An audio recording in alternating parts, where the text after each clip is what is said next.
AllBall TV. They scared, but I'm not. They don't like comentario. Y suscribe.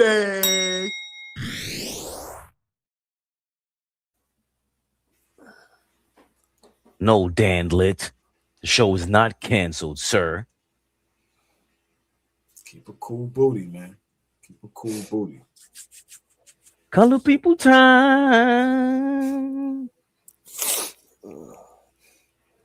Wow, look at the sniffles, man. Man, it's that weather? It's that bad weather over there, old boy?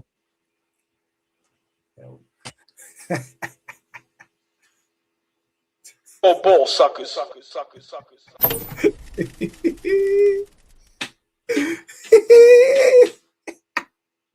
We live? Big fleet. Never the little one. Fuck the biggest, y'all.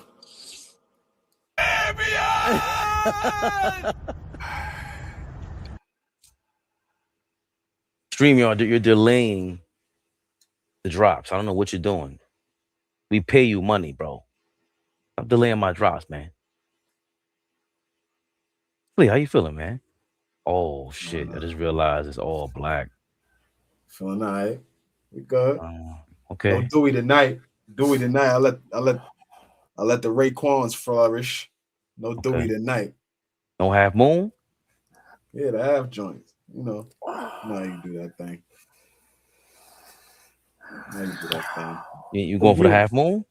Yeah. We're here. All right. One day? We're here. I'm lucky to still have a hairline at this age, man. Here we go, bringing up the hair. Nah, not you. Just niggas be outside.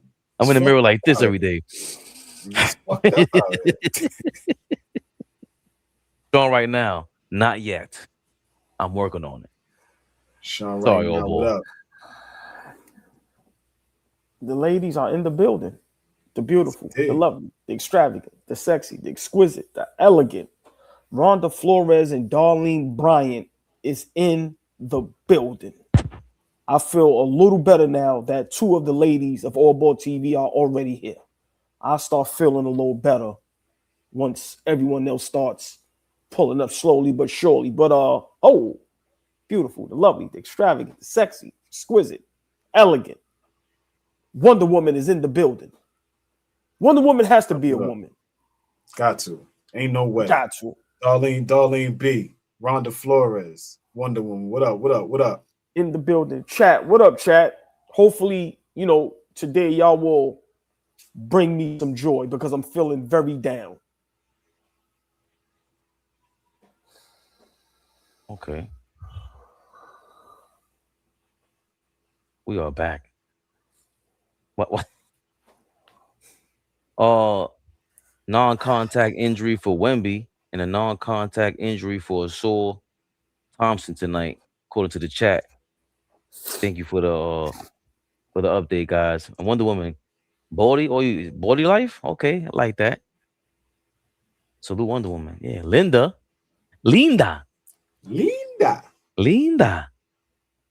She said hello to other ladies. Yeah, that's what we like.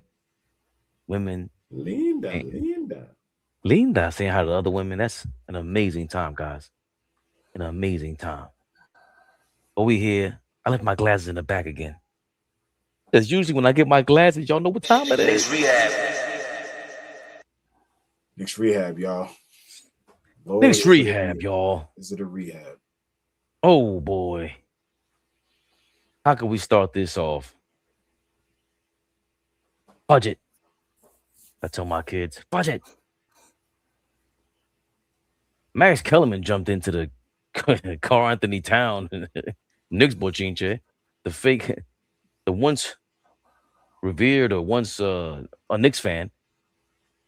You got something to say about Carl Anthony Towns and the Knicks and whatever the hell else. What up, Max? What you got to say? Hat told Shaq when Shaq first told him, you got to be the guy. I just want to play the right way. And, it's not about ego. We just all fit into the team. And that's an admirable way to play. But Shaq's like, no. But to be great, you have to impose yourself a little bit. Get it? Like it's a balancing act in the NBA right now where you want to play the right way, but certain players have to know when they need to impose themselves on the game a little bit more, right? Not just fit in, but impose themselves. when Cat can do that on both ends of the floor, it's different. Ant did that. Ant is on the other side of that, where about a week ago, he's, this is what I do, and he took a contested three, double teamed in the corner, and hit it to ice the game. That's not the highest percentage play, but he did it again yesterday. He went off. He had 41. They won behind his 41. They needed his 41, and they won. It's just like an interesting time in NBA history where it's not clear when guys should kind of let it happen and when they need to impose themselves. What?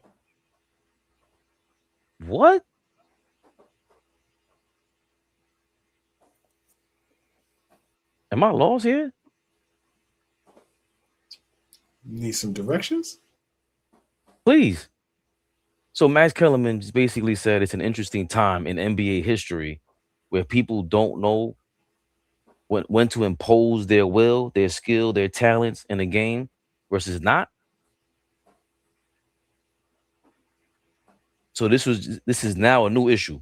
This like players never had to figure out how to do a balancing act between passing and hogging too much. Oh, please, I'm lost. I need directions, please.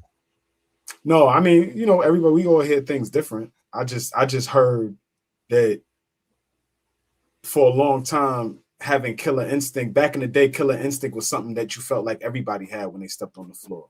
Nowadays, it's like it's hard to gauge who has that dog in him and who doesn't, right? And so that's what I heard, right? How can you impose yourself and be that guy? And we love Cat, but Cat isn't imposing like Shaquille O'Neal.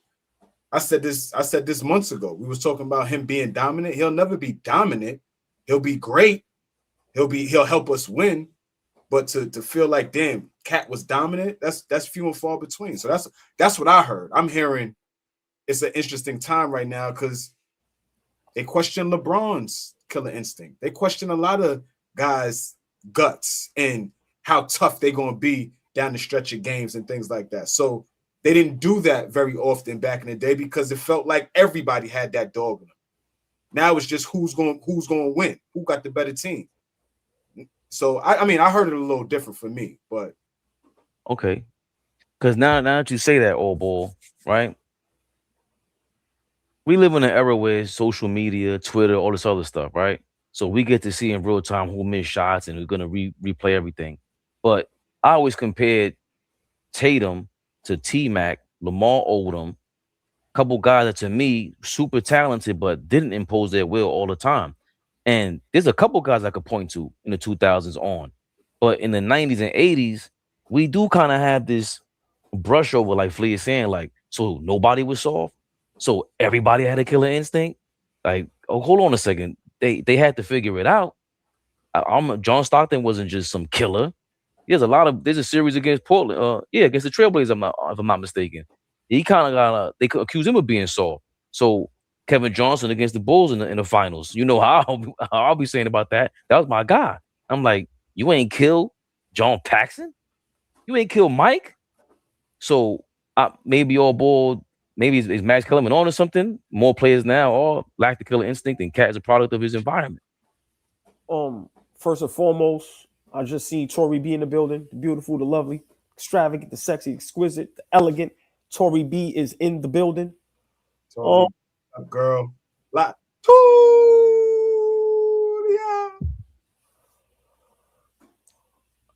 don't give a fuck what Max Kellerman says. Let's first and foremost get to that.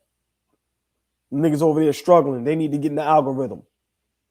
That's what I saw. You been ain't giving a fuck about Cat or the Knicks. Why are you talking about him now? Know what the fuck Max Kellerman is talking about.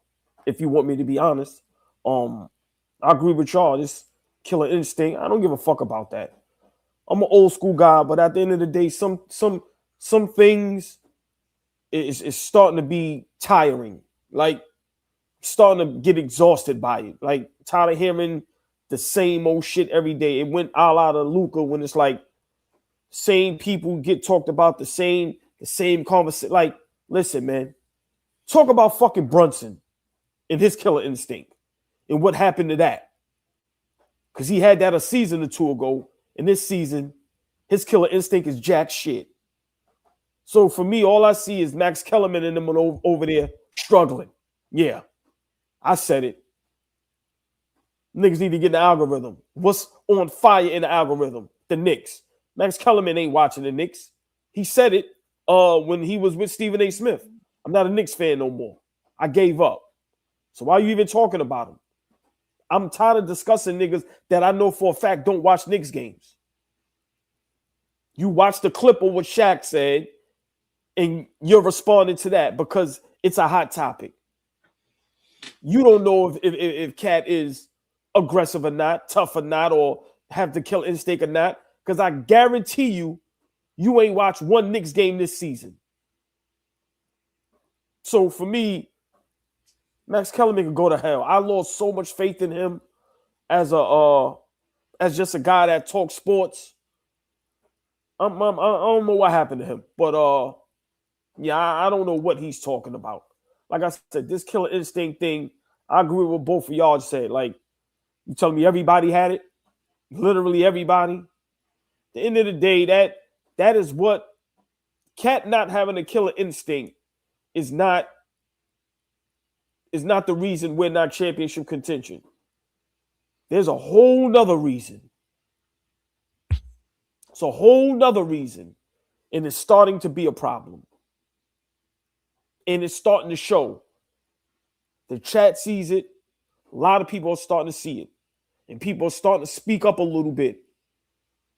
But they're not speaking up as much as us. So for me, if we're alluding to last night, or we're alluding to the season, or the last month or so where Cat has been playing well, him not having a killer instinct is not why we're not looking like championship contention. What you laughing about? I'm trying to see if give him the this shit don't get no better than Knicks rehab and OG. It don't get no fucking better than him. Are you kidding me? You kidding me? Yo. Hold on, please. This nigga spent the last 2 years telling us that he is the guy that's gonna take us where we need to be. The last 2 seasons. He still is. We used to. All right. Hold on, Flea. You're not gonna give him the whole spiel about why you killing the messenger if the message is correct and. I'm off that now. The nigga just told me that he's not. That Brunson is the problem. No longer. That's what the nigga just told me. Brunson is the problem. So well, hold on, Flea. He's not the only one in New York media that's saying no. You know what I mean? Some guy from WFAN. Y'all could tell me his name. I don't know these people's names. I really don't care. If you got a problem with that, I almost went racial. White man. I went crazy. Let us know what you think about the Karl Anthony Towns situation that WFAN Sports. Anthony Towns continues to play the best basketball of his Knicks career. Offensively, defensively, on the boards, total maximum effort. This is the best version of Karl Anthony Towns that I have ever seen on the Knicks. He is focused mentally and giving forth an effort that is next level. And if this is the Karl Anthony Towns that we get in the playoffs, the Knicks are going to steamroll their way through the Eastern Conference playoffs. But my biggest thing tonight was he's got to get more shots. 8 shots on the game. Get him the rock more. When he's having this type of performance, especially when others were struggling, when Brunson was struggling early on in the game, you got to get Cat the ball. 7 from 8 from the floor. He's playing his ass off. He's giving you maximum effort. Get him the rock. Let him be a beast. He's a matchup nightmare, especially when smaller guys like Alex Caruso are on him. Get him the ball. Feed it to him. Like the other night in Cleveland, only 5 shots. Now only 8 shots. That's got to get cleaned up. Whether that's on Brown, whether that's on Brunson, whether that's on Cat himself. Either way, that trio has got to get on the same page. And when Karl Anthony Towns is playing on this type of level, he needs the ball. Karl Anthony Towns. All right, Red Man. You ain't saying nothing different than what we've been saying. And wasn't it? Nothing different. That trio needs to get it together. Thank you, WFAN guy. But After what we saw J.R. Smith say yesterday, he said that Cat, if he was on a team with Cat, he wouldn't give him the ball. And J.R. Smith, champion, role player, he would know something about that. Play with LeBron, play with Carmelo. Carmelo's a guy I often compare Jaylen Brunson to. So he got the experience to say how you can win, how you can lose, how the main guy, when they aren't adamant about who they are, what they want, you could really mess everything up and everybody follows their lead. The only thing is, J.R. Smith, you ain't never lead no damn team. So how would you explain to Cat, yo, how do you give him the ball? What did you tell Cat how to demand the ball? Did you talk to Brunson? If you spoke to Cat, how come you ain't talk to Jaylen? How come we ain't talk to Mike Brown? Because again, that's getting old to me. The Cat being soft thing, he's fucking soft. I don't know what y'all are talking about. He's soft. It is what it is. Draymond. Yeah, okay. Y'all could keep saying that, but that's part of the problem. Draymond punked him for a reason. The rest of them guys are letting him get punked because he is soft. But it's fucked up that even if my man is soft, I don't care. You ain't talking to him like that. Draymond, nobody.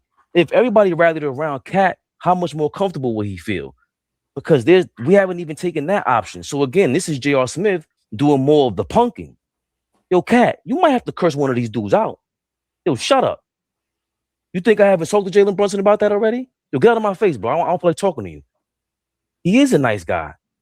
At some point, it got to boil over. You keep hearing the same shit over and over again. And I'll leave with this. The reason why I can't defend Brunson anymore is because I argue with you guys night and day about the same thing. Brunson has never shown me that he could be some point guard.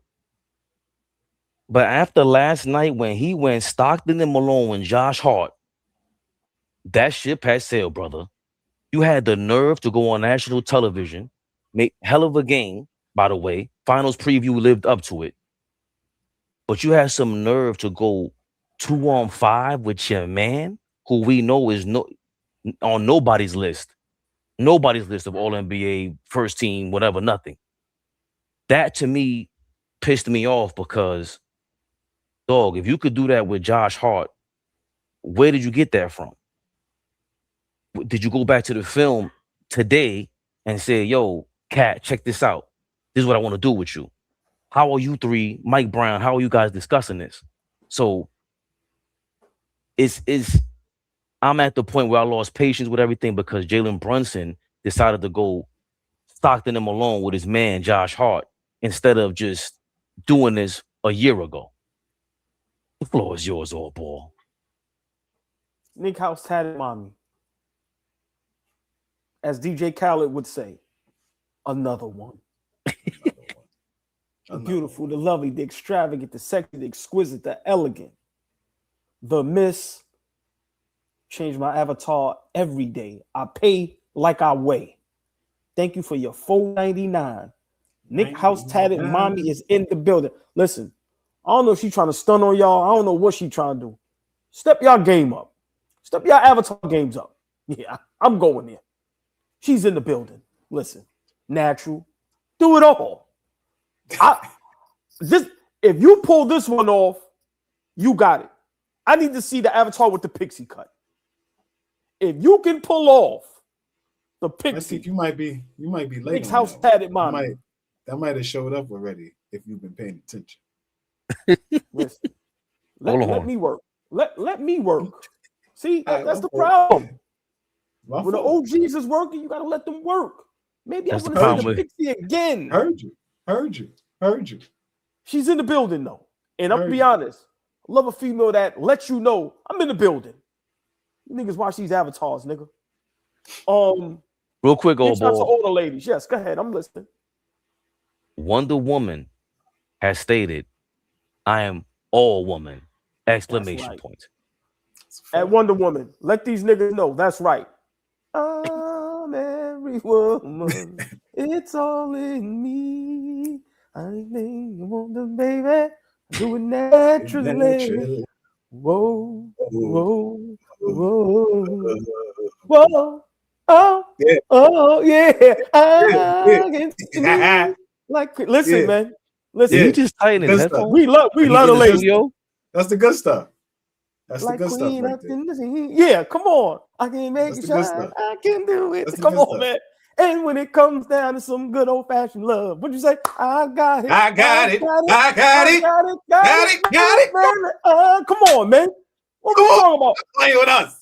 Fellas, y'all ain't singing to the ladies? Man, you niggas is crazy. See? Yeah. That's what I told y'all. Love to be outside singing to the ladies, man. Listen, man. Big shout out to the ladies. It's called crooning, Flea.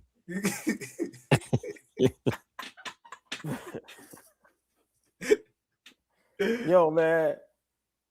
For me, right? All seriousness.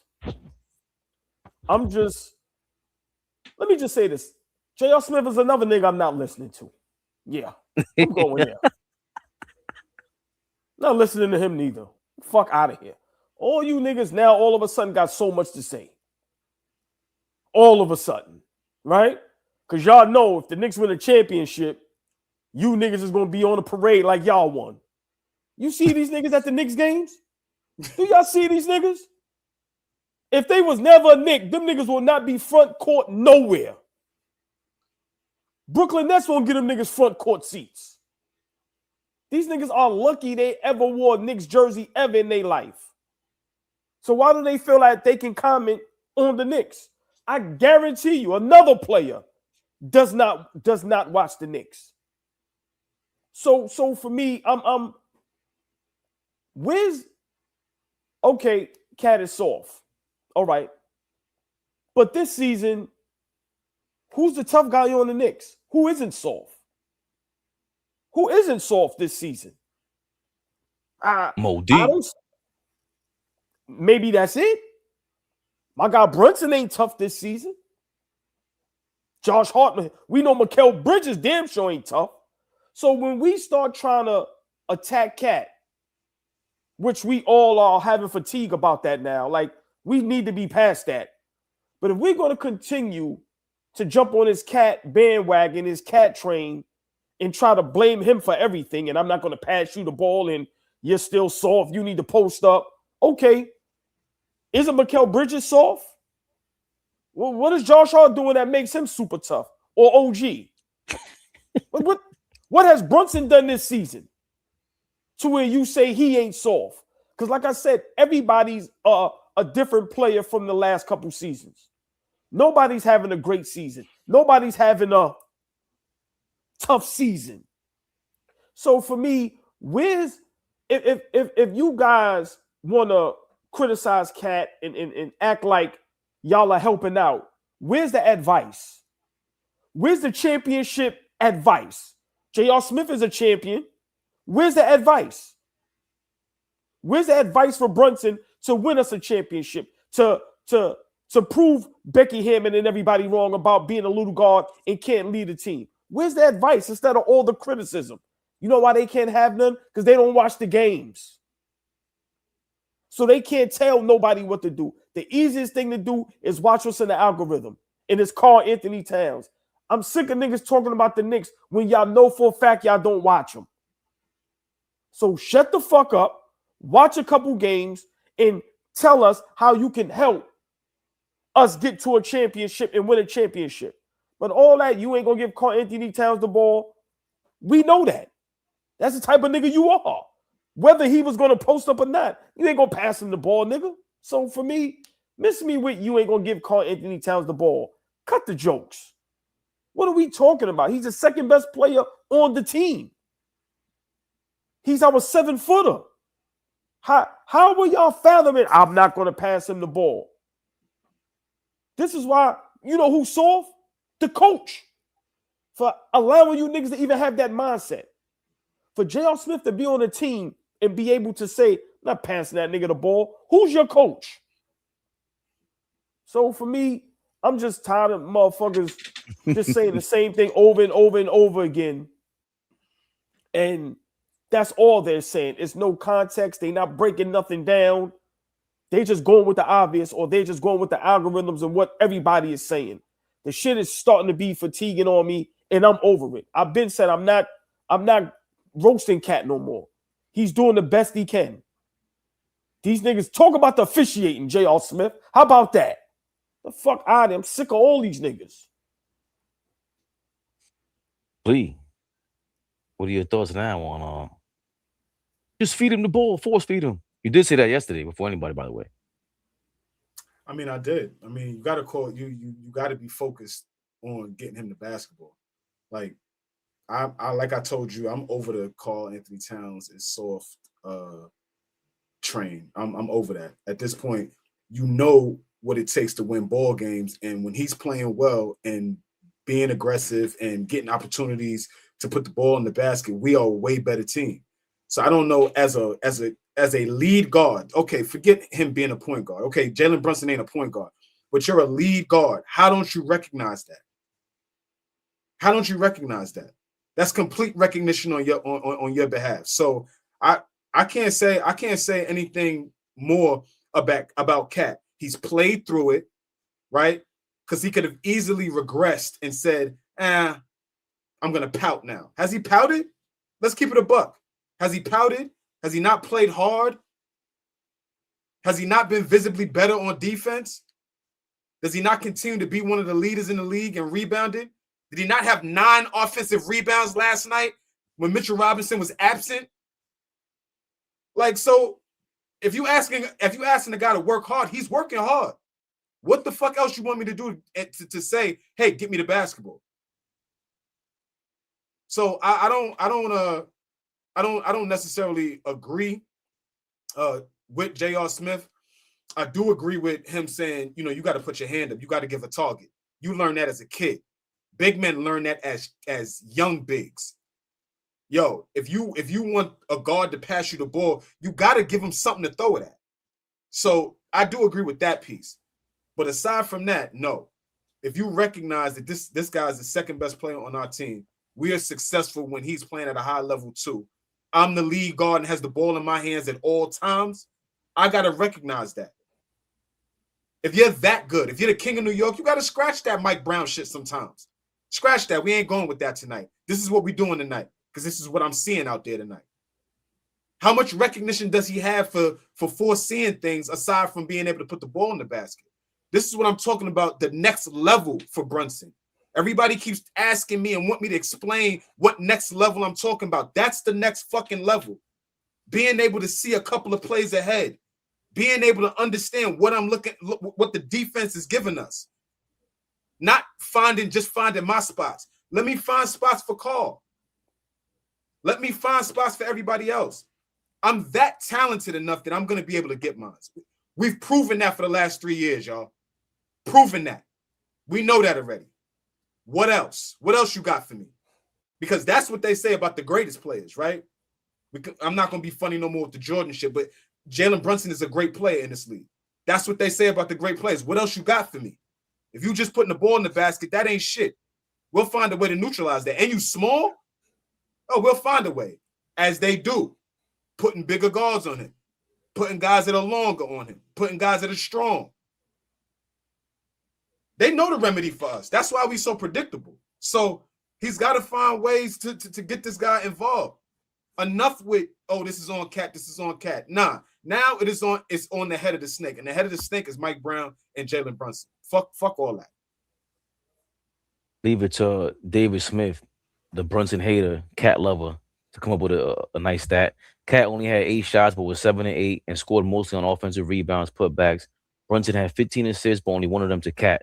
In order to be fair, you have to call out Brunson and the coach.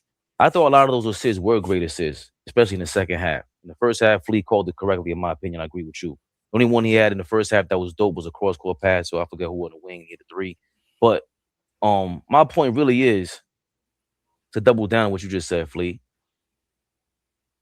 Yeah, you sacrificed $100 million. Let's not act like you're trying to change it to lead guard now, Flea. And I understand what you're saying. You don't want to turn this into a polarizing thing. Point guard, lead guard, whatever you want to call it. Point guard no more. Forget that point guard thing. You just the guy that got the rock in his hand. Forget all that now. He's not just that. He's not just that. Because you're the face of the franchise, got the Nike campaign and all that, billboards in New York City. And then on top of all that, if you really want to, you are the captain. You got the Holy Trinity. You're the point guard, face of the franchise. That's not always the same thing. And you're the captain. That's not always the same thing. So at the end of this year, like you said, Nostalgic Nick, we're the ones that started all the cat hate, right? Well, guess what? Now we're starting the Brunson accountability train. Yo, dog, if we don't get to the finals, this is your fault. 100%. Fuck everybody else. Your godfather's running this thing. Your father's on the end at the bench. You're the captain. You're the point guard, the best scorer, face of the franchise, and you can't get your second man going. Even if you have to do the whole Pau Gasol thing. Kobe was barking on Pau Gasol. Barking on him. They always talked about it. Even if you scared to get into an argument with him, like, I don't know what it is, but even if it fails, if you don't get to the finals, it will be because what I saw last night, you ain't doing with Karl Anthony Towns. You got your man involved, but you couldn't get Karl Anthony Towns involved. That really was the last straw for me, fellas. But you know what else happened last night? Oh boy, oh boy. These guys, they win one ring and they get them all the calls, man. Mike Brown's out here. Has some things to say about them BS calls against the finals, the champions, OKC Thunder last night. SGA he's a tough cover, and he does a great job of convincing the referees, probably better than anybody in the league, that he's getting hit. SGA he's a tough cover, and he does a great job of convincing the referees, probably better than anybody in the league, that he's getting hit. SGA he's. Oh, that was Mike Brown. SGA does a great job of manipulating the referees, and I don't know if SGA heard him and whatever, but they asked him about it. Is Shai Gilgeous-Alexander, the MVP, the champion, on foul baiting?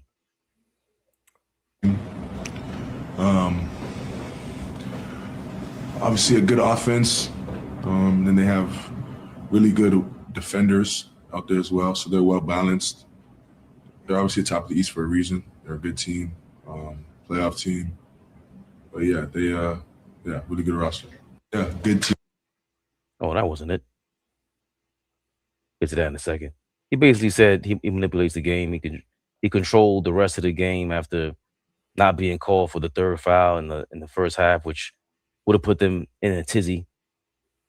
And he would have been in trouble in that first half. And here's Brunson on the foul call on some call, somebody that hit him. Somebody asked him about a scratch under his eye, and that's what he had to say. Black eye, or is that a scratch? What is that? Yeah, a little black eye. Just a little. Yeah, probably a no call. Huh. Damn. Probably a no call. Oh boy, you want to get into it? Is this guy saying abolish the replays, or touch on that in a second? I mean, it doesn't matter. I mean, just real quick, I seen Tiger Girl in the building. The beautiful, the lovely, extravagant, the sexy, the exquisite, the elegant. Tiger Girl is now in the building. Tiger Girl, what up, baby? Tiger Girl, what up? Tiger.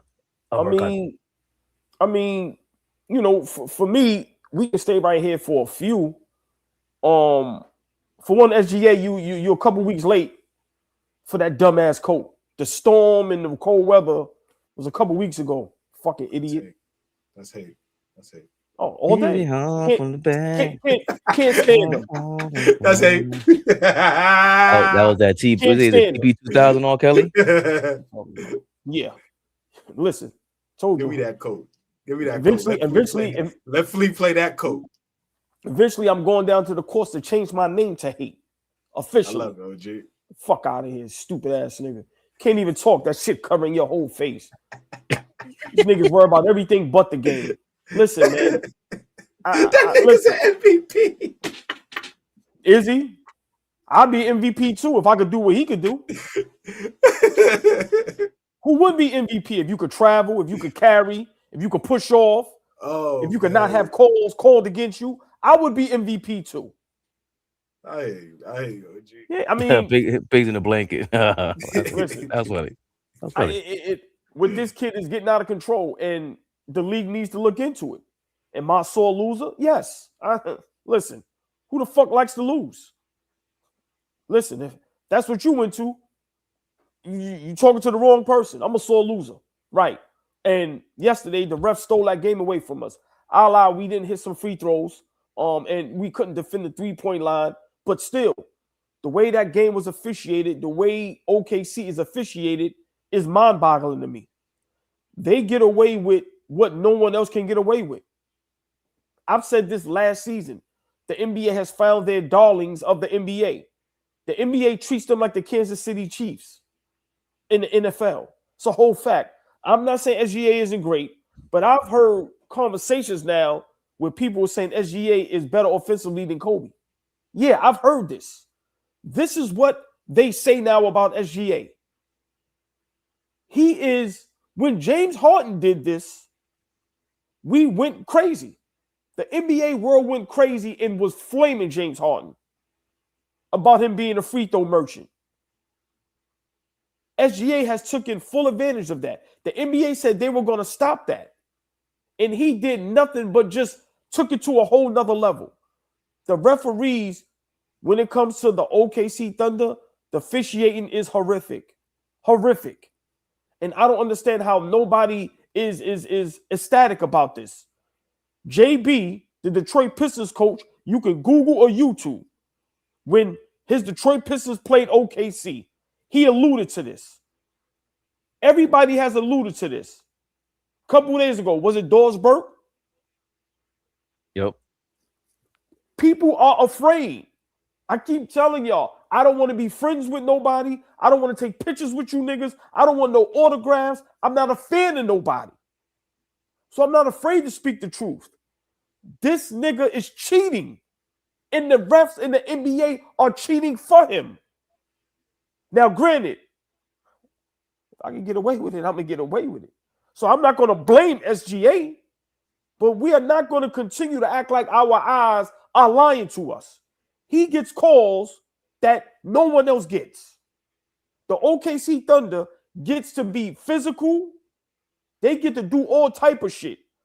But when the shoe is on the other foot, you can't touch them motherfuckers. There's plays where when you slow it down and replay it, SGA isn't getting touched. And he's going to the free throw line. That game yesterday, the officials took the game away from us in that fourth quarter. The way OKC just continuously kept going to the free throw line, I'm over it, man. I'm over it, and I'm sick. And now SGA is on my hit list. I can't stand that nigga. Yeah. I'm putting them in there with Luka and certain niggas that I don't want to watch no more. Niggas make me sick to my stomach. The fuck out of here. I said it last season. I'm going to say it again. OKC is the wackest champions in NBA history. Nobody even cares that them niggas won. And we all know Halliburton don't get down. Them niggas got exposed last season in the NBA finals. And they're going to get exposed again this season. The fuck out of here. NBA do any and everything to help these niggas out. On our home court. Real quick, old ball. Let JB Bickerstaff remind you guys, this is before they even went to the finals. This is what he got, I think, either suspended or definitely fined for this at a post-game press conference after a game against OKC. I'm disgusted by the way that game was officiated. The level of disrespect was above and beyond. They have a guy fall down and trip on his own teammate's foot. They review us for a hostile act. They throw an elbow to our chest, neck area. I asked for him, at least take a look at it, right? Just show us the respect to take a look at it, okay? No one would take a look at it, okay? The disrespect has gone far enough, and I'm not going to allow our guys to be treated the way that they were treated tonight, okay? I tried to have a conversation with official. The official was arguing with Mark. I say his name one time, and he screams at me and tells me that's enough, right? We understand that we play a style of ball that's physical, it's on the edge. We understand that, right? But we deserve a level of respect because we're competing our tails off and bringing something positive to this league, right? We're growing young players. Our young players are competing their tail off. The least that they could do is get the same respect that everybody else in this league gets and get refereed the same way that everybody else in this league gets ref. And enough is enough of it. And what you saw tonight was disgusting. It was a disgusting display of disrespect towards our guys and what we're trying to do.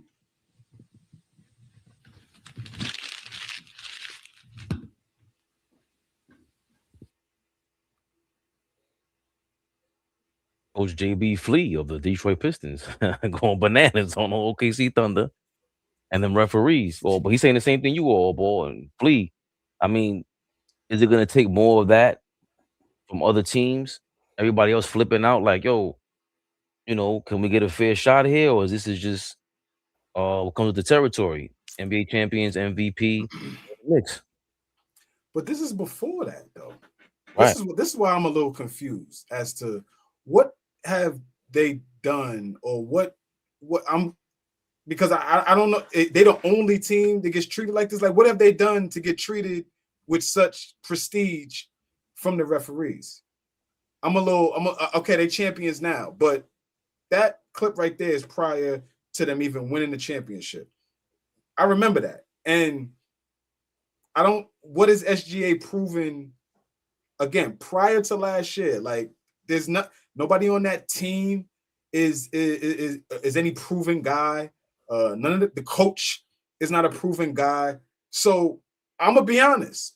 Part of me is like everybody over there has gotten it the honest way. They drafted everybody. They didn't trade a bunch of niggas. They didn't build some super team that is highly touted.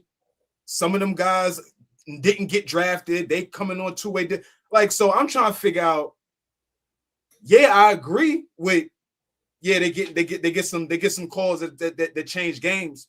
But I'm also trying to figure out, well, what did they do to either one to deserve that, or the other side of it, are we bugging? Like, that's a team that has earned themselves all the way to where they are right now. I don't know where they skipped steps at, where they cheated the game. So for me, I'm a little confused on where OKC has done the game wrong for them not maybe to deserve what they're getting right now. Just the other side of it. What have they done to receive this backlash from us and not appreciate their greatness? Right. That's what I'm asking. Like, because I don't. Is that not the honest way to get it? Like, it's not a team that was built through trades and getting this nigga to come over here, and it wasn't built like that. They traded for one guy who they didn't even know was going to be a superstar, and they just built through the draft. So I'm trying to understand what everybody is so up in arms off a team that is just built it the right way. Yeah, I don't. Go ahead, old boy. I think that's a different conversation. How so? Because I don't care who the superstar is or what the team is. Call the game the right way. They don't call the game the right way when it's against OKC. And it's no coincidence that a lot of people, a lot of coaches, a lot of players say the same thing. You don't hear this about no other team or no other player as much as SGA and the OKC Thunder. And all I'm saying is when James Harden was foul baiting, everybody threw him under the bus and just like basically told him he ain't shit. But SGA did it. Now he's on Kobe Bryant's level offensively. I'm just saying, at the end of the day, Flea, you're 100% correct. OKC didn't do anything wrong. They built that roster the right way. They have a legit superstar. To me, that's not the problem. The problem is, why are they being officiated so much different than everyone else? They get to be physical.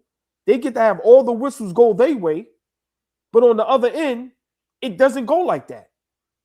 Like the coach said, you watch, it's a play where last night SGA goes up for the short jump shot and they call a foul on OG, but when you watch it in slow motion, watch the replay, nobody touched him.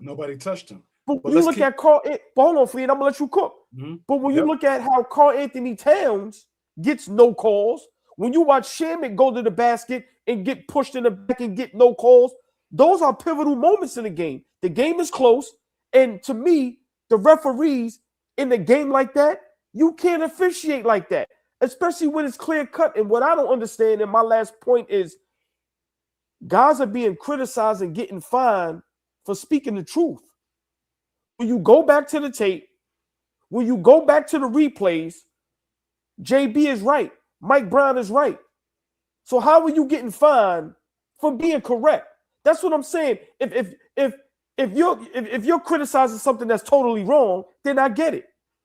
But when the officials in the NBA world go back and look at that tape last night, and you look at how we were officiated compared to the OKC Thunder, come on, man, that shit is a problem. That shit is a problem. And for me, OKC gets away with murder, Flea. Real quick, Flea. The referees did explain the no call for SGA when he was when we all thought he charged into Brunson. They said NBA Refs Association said Brunson does not give SGA an opportunity to avoid contact after receiving a pass outside of the lower defensive box, and therefore Brunson is not in a legal guarding position.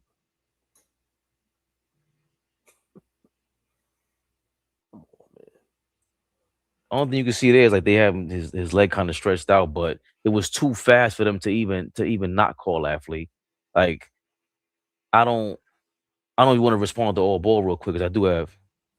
No, my last point with that specific piece is all that hollering and complaining that he did last year. Look at the whistle that the Detroit Pistons get this year. I'm gonna leave. Like we talk about the OKC Thunder. Bickerstaff spent all season long crying and complaining about getting the respect, and look at the team now. They get a lot of respect. They get a lot of calls. If you've been watching the Pistons, I know everybody's up in arms about the Oklahoma City Thunder and SGA. I hope y'all been watching the Pistons this year because the Pistons been getting a lot of favorable calls. So I don't. Maybe you got to speak up. Maybe niggas got to speak up. I don't know, but JB, you good now. You ain't said shit all season long. Not a word. Because you get to play physical. You get to play physical now. You get to touch niggas up. You get to. So, I mean. No, but hold on. But for me, I don't know. Real quick, that's a great point. But in the moment, that JB Bickerstaff was correct. But that you make a great point. But in the moment, he was correct. Okay. He was correct. Yeah. The Pistons are like top 5 in the league in free throw attempts. OKC is 14th. OKC shoots the 14th most 3-point shots in the league. They're middle of the pack in that. The Pistons they're like bottom 5 in 3-point attempts.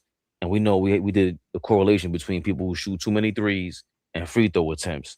And the Pistons are right where they should be. And to your point, Flea, I do believe that we started shooting more 3-point shots this season, and we didn't get more to the free throw line. And the one thing I will say about this is that for me, the boring answer is Jordan used to get away with murder. Just get away with murder. He used to travel every time he took the ball and would do that shimmy shake. I don't know how that's not a travel, but they would just let it go. And people would copy that move and act like it's not a travel. I'm like, he's walking. You can't tell me he's not. Oakley was in the playoffs saying, yo, we can't touch him. And Jordan knew next game, I can't go to the paint. Oakley's going to clothesline me. And he had 54 points outside the paint. I say all that to say, we saw Michael Jordan get that sort of treatment. Flip side to that is the next dynasty that we get niggas get thirsty. Niggas get thirsty and parched when you say that type of shit. You see what happens when that type of shit gets brought? Niggas get parched and thirsty, start rolling their eyes and body language get all funny and shit. My fault, Fabian. Go ahead. But the flip side to that is for the Golden State Warriors, that's the next dynasty that was compared to the Bulls. And for me, I've always said, say whatever you want about Steph Curry. He gets hacked like crazy. He ends up every game getting scratched, everything. And I know he's a smaller guy, so I like the fact that they let the fouls go through, but I found it surprising that they would allow so much contact on Steph Curry. So I'm trying to figure out, you let the fouls go for Steph. You didn't let Mike get hacked like that. You didn't let Mike fall out of a game, so he got the preferential treatment. And then with OKC, I'm trying to figure out, SGA to me is neither Steph Curry or Michael Jordan. So what does the NBA gain from this? It doesn't make them more interesting. The only thing interesting about them is us arguing about the fact that they foul bait every night. Everything else to me, they're not a really great watch to me. There's nothing exciting. Jalen Williams, none of them to me are exciting. None of it. It's not Golden State. It's not the Bulls. It's not even the Raptors that year with Kawhi. They were exciting. I don't see that with them. So I don't see the benefit in this. To your point, when you asked that question, Fleet, what did they do? What did they do to not earn this? Why aren't they allowed to do this? Like I would imagine that the referees and the league officials, they all took a poll before the season, like who's going to be the best team this year, and everyone convincingly said OKC. That's the team we're going to give all the calls to. But this is like so. It just seems ridiculous. Like SJ is not that strong. He ain't that strong to be telling me like, I don't know if that's a 50-50 call. With LeBron, I could tell like Shaq. Carmelo used to get hacked. So the referees could get away with saying, I don't know if that's a foul, Melo. You could get away with that there. But with SGA, we can see, bro, if I touch you, I can see it's a foul. You're not that strong. Ant-Man, if SGA is getting all those calls, Ant-Man should get 10 times more calls if that's the case. He's way stronger than SGA. So I'm confused by it. And then they're winning. And then you got the crazy roster, the crazy GM, 30,000 draft picks, and you get all the foul calls. How can we beat you? Only in the finals, like AllBall just said, when Halliburton's healthy, they start to expose you. We do the full court press shit. And now they're not going to give you everything because it's the finals. That's when they start letting shit go. So when we see the real shit, just like with James Harden, AllBall, when we see the real shit, playoff time is like, that shit don't matter in the playoffs. But I think this time with SGA and them, this squad is so loaded that shit don't even matter. They're going to make it to the finals regardless, bro. It's like 10 dudes really running rampant all day long in a marathon.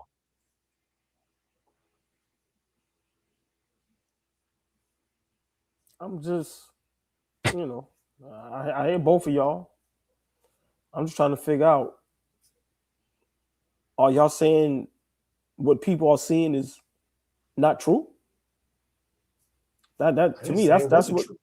Okay, that's all I need to know. I've been watching for 30 plus years, so okay. I ain't never seen a time in basketball where there wasn't preferential treatment for superstar players. It's happened since the beginning of the time. Okay. Now SGA is the guy that gets the chopping block because it's his time. I don't know. Okay. I just don't see the benefit. What I'm saying is that with Harden, I guess I kind of understood it, but because I see the benefit with the James Harden. I don't know if SGA is as popping as James Harden was, and he didn't even win. And James Harden had it, like they changed the rules for him and everything. He had it popping. I hated James Harden. I don't see as many SGA fans as I used to see James Harden fans. Like they were James Harden fans out here. I don't see the benefit in the NBA doing this. Why give them? No, you should make them try to lose. Like give them the fair whistle so that like anybody could beat them, Denver, whoever. Because it don't matter between Denver and OKC who makes the finals. It's not that I'm not saying it's not true, old boy. It's clear as day. Who can argue that? I'm just saying I don't understand why you would let them get away with it when you normally let dudes that are popping get away with it. SGA is not popping. This is my only concern with that shit. Fuck the OKC Thunder. Fuck whoever like them. Fuck whoever looked like anybody on OKC. How about that? Where is OKC? TP 2000? This is crazy, man. TP 2000 is crazy. Man, fuck OKC, all ball. Some people are starting to say, fuck New York. And you called it. Giannis Antetokounmpo prefers playing for an East Coast team since it is closer to Greece and doesn't want to play with a ball-dominant lead guard. I must repeat because Flea said these exact words earlier in the broadcast. Giannis wants to play for an East Coast team. It's closer to Greece, but he doesn't want to play with a ball-dominant lead guard. All ball. We've been clamoring for Giannis for a couple years now. Very similar to how you were clamoring for Cat, by the way. But that's neither here nor there. But now Giannis may have flicked the Greek finger in your direction. And guess what? Right back at him. Yeah. Hey. I want do you to feel play about this? for. So for one, I don't believe nothing that anybody says about Giannis anymore. Because at first I thought he only wanted to play for the Knicks. He's not a Knick. Now he wants to play for an East Coast team because it's closer to Greece. So what? Another team you're gonna have to catch a connected flight? What the fuck are we talking about? What the fuck are we talking about? I'm over Giannis. Over Giannis. I don't know what he's trying to prove coming back. I'm over Giannis. It's just as simple and plain. I'm not going to give a whole spiel, a whole soliloquy. I'm over Giannis. Over it. Over it. Until he comes out himself. Because it seems like he's not shy about speaking. It seems like, he's tough enough and to say what he wants.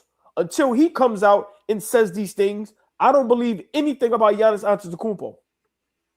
He bought property in Brooklyn. He's walking in New York. Was that him?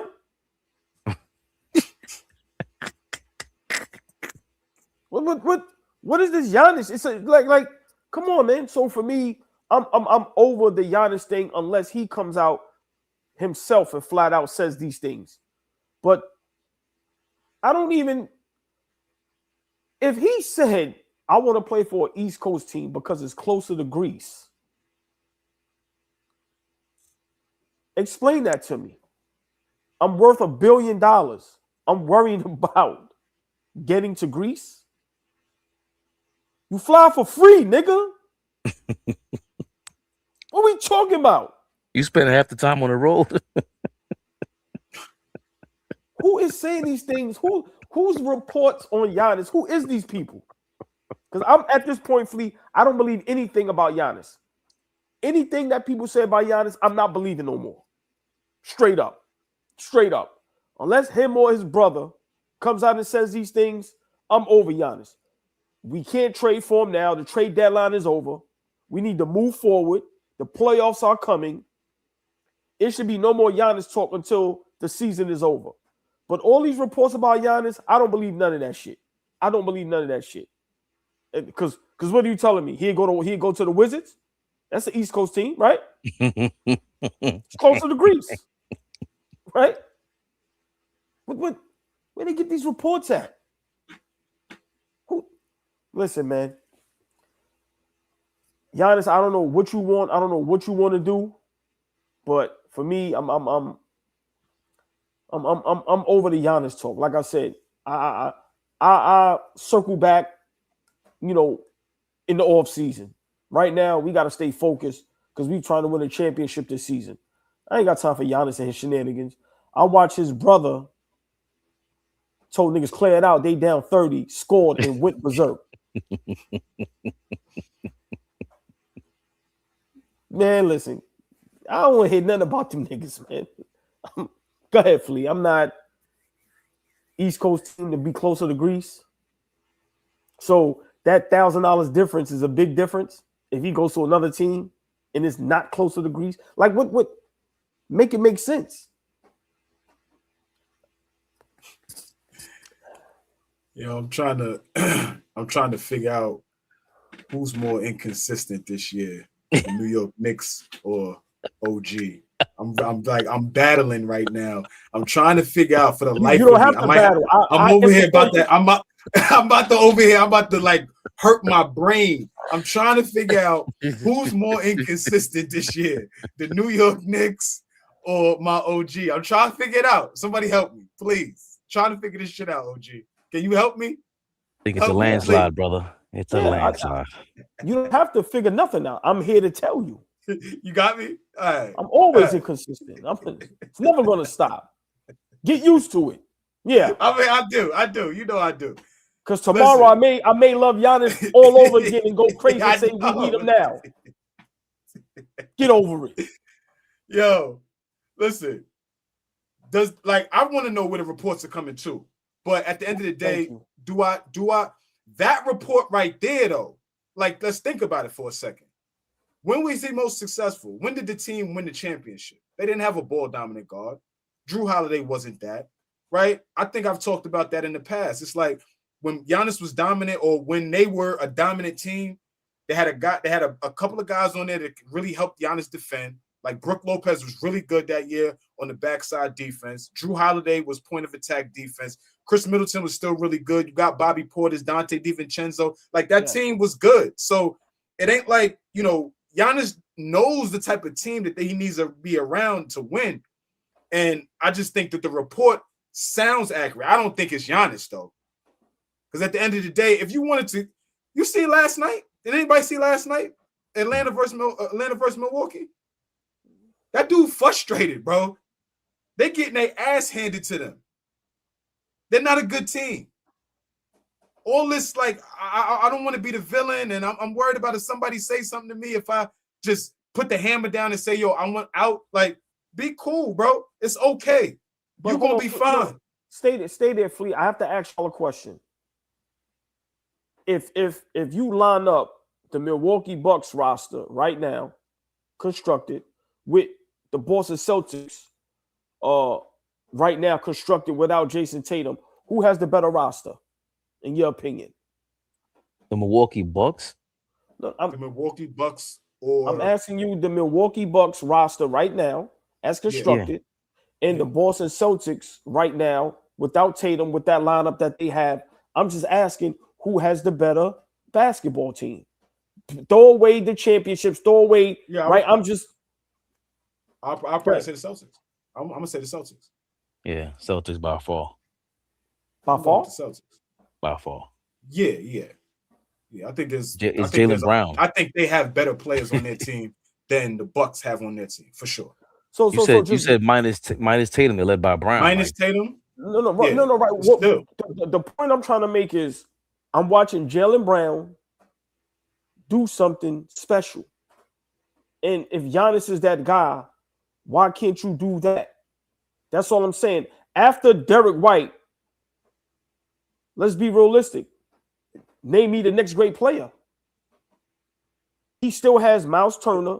I don't want to go back and forth. This will last forever. I'm just saying we got to stop defending Giannis. Yeah, he looks sad. He looks upset. But you wanted to come back and play. Lift your team up. What we asked Brunson to do for our guys, Giannis, if you're that guy, lift your team up. Jaylen Brown is going out there and playing at an MVP level and has the Boston Celtics at a number 2 seed. His second best player is Derek White. Name me all those other guys, please. Well, Pritchard is good. I'm saying, Pritchard is that good. organization. Anthony Simons was playing well before he got traded. Sam Hauser is playing well. Peyton Pritchard's averaging 17 points a game and shit. But also that team has been together. That Brown, White, like they've been together for a while, and they're core guys. Like Bobby Portis is not, I don't think, on the same level as Derek White. But Kevin Porter Jr. is not a championship level player yet, if he ever will be. Like Ryan Hollins is not your lead guard that you should be saying, oh, Giannis should be successful because he got Ryan Rollins. Like some of them guys over there in Milwaukee, they're good players. I'm not being disrespectful, but Brown's roster in Boston, I think that's not even, for me, it's not even close. But that brings me to the point of Giannis, I was saying before, is one of the last Mohicans when it comes to the player empowerment movement, and one of these guys that never exercised it. And when he tried to, he did it too late, and he's clumsy about it because he's the reason why they traded for and then traded away. What's the kid from Portland now? Your man, Dame Lillard. They got rid of him after trading for him. After they traded away Drew Holiday. They got rid of Drew Holiday and Boston got the chip again. Like Drew Holiday he has more rings than Giannis because of what Giannis did. And he's trying to act like he's not doing this. So I wouldn't be surprised if this was his message. He's been sending conflicting messages, and the soft tanking that he's doing this year, it's annoying. That's why I was saying earlier in the year, bro, if you're going to be a villain, be a villain. And Kendrick might have been right. Kendrick Perkins might have been right. Bro, you a coward for that. Because you costing everybody on the team this situation. Nobody's getting better this year because you are pussyfooting around. You sugarfooting. And we don't like, we're calling out Brunson for not trying to get us to the finals. If I'm a Milwaukee Bucks fan, he deserved all that booing, like looking back on it. Bro, what are you doing? You in or you out? You want New York or you don't? Yo, like that's it. You can't play with me like that. I could get with that. It's just but it's like that's what makes that.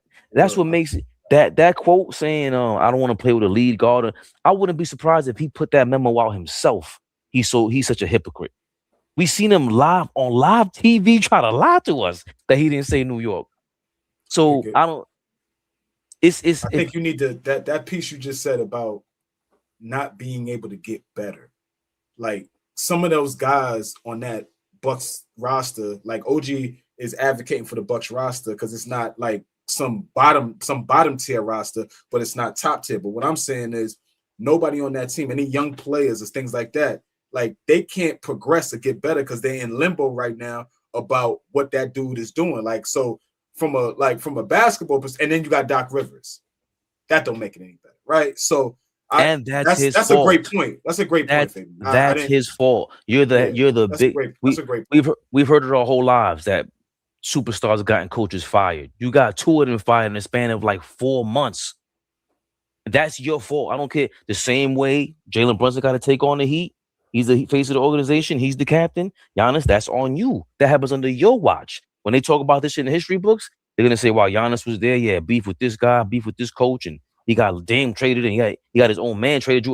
That's what's gonna happen in your legacy. You want to be remembered so badly as Kobe and these dudes. Meanwhile, you stumbling and bumbling on how to do this thing.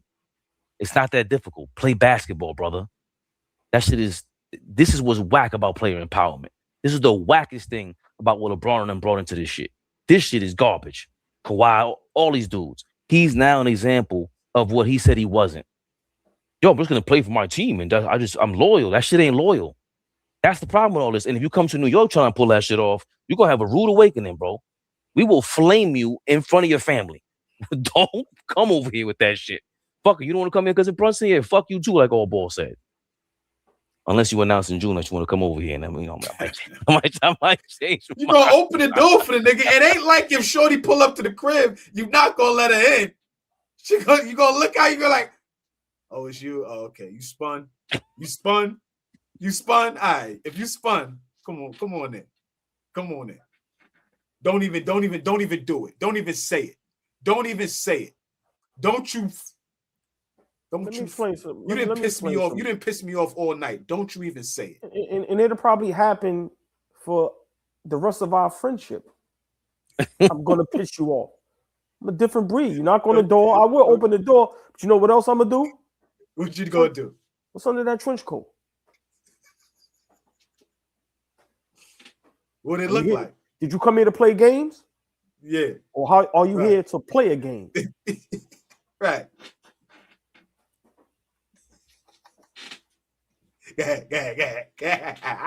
Slow it down. Yeah.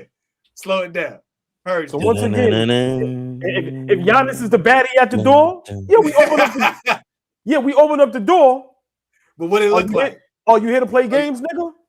Right. Because if you're here to play games, bye. Slam the door right in your fucking face. Yeah, you see how Robin Givens showed up, the Eddie Murphy crib in Boomerang? Yeah. Fuck out of here. I'm taking that thing. I'm taking that dress off. If she's fully clothed, I'm taking that dress off. Come on in. You got a turtleneck on? Let me help you. Take that shit off. We have to win the ring. We have to win the ring for Leon Rose not to open the crack in that door, right? Got to. Quiet. Somebody's quiet. You got. Somebody's thinking about that robe. Somebody's thinking about that trench coat right now. Look at your man. Look at your man. No, because if we're not if we're not in the finals, it's a lot of niggas gonna be at the door trying to get in. Listen, it's gonna be some niggas that live here that's gonna be trying to get in. So it's just listen, once the season is over, if we're not in the finals, it's going to be some niggas at the door with Giannis trying to get in that motherfucker. Yeah. Well, we just talked about the Celtics. And they got a bad man on the way back, AllBall. And Bill Simmons called about a week ago. Said he's on his way back soon. How soon? We didn't get Embiid. No. Tatum, it feels like it's going to be Friday. Dallas. Okay. That's what all signs are pointing to Friday, Dallas. I was wondering if it would be this weekend, but by Friday, I think it was not going to be this weekend. That's an NBC game as well, is it not? Might be. I think they were talking about that game at the end, and obviously they have this Tatum rehab docu thing they're doing. And Shams Charania reported that this is true. It's a fact. Looks like Tatum is on his way right now at the moment. But Knicks legend, NBA legend, Melo Anthony, he has some advice for Jason Tatum. Be a leader, right? Because for so long, JT was the sacrificed everything, right? Now, JT, what are you going to sacrifice? You mean Right. JB sacrificed everything? Yeah, JB sacrificed everything. He was a sacrifice guy. Yep. Right? Okay, here, JT, here. Boom. Okay. I know I'm good with who I am. Mm-hmm.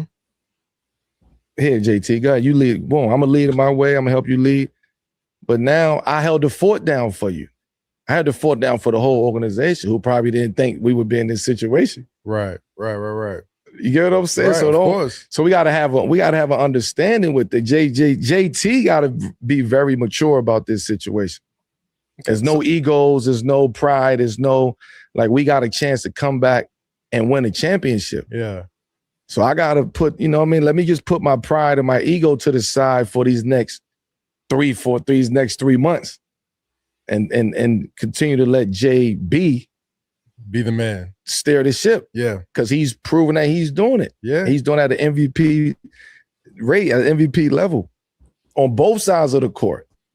Nobody thought Boston would be like this. People down at Boston. People was down. I didn't think they was gonna be terrible, but second in the East, not terrible, but you start people's questioning earlier. Right. Where Boston goes from here? Do they got to start looking elsewhere? They start making trades. They start bringing in all these other people to try to put next to JB. Mm-hmm.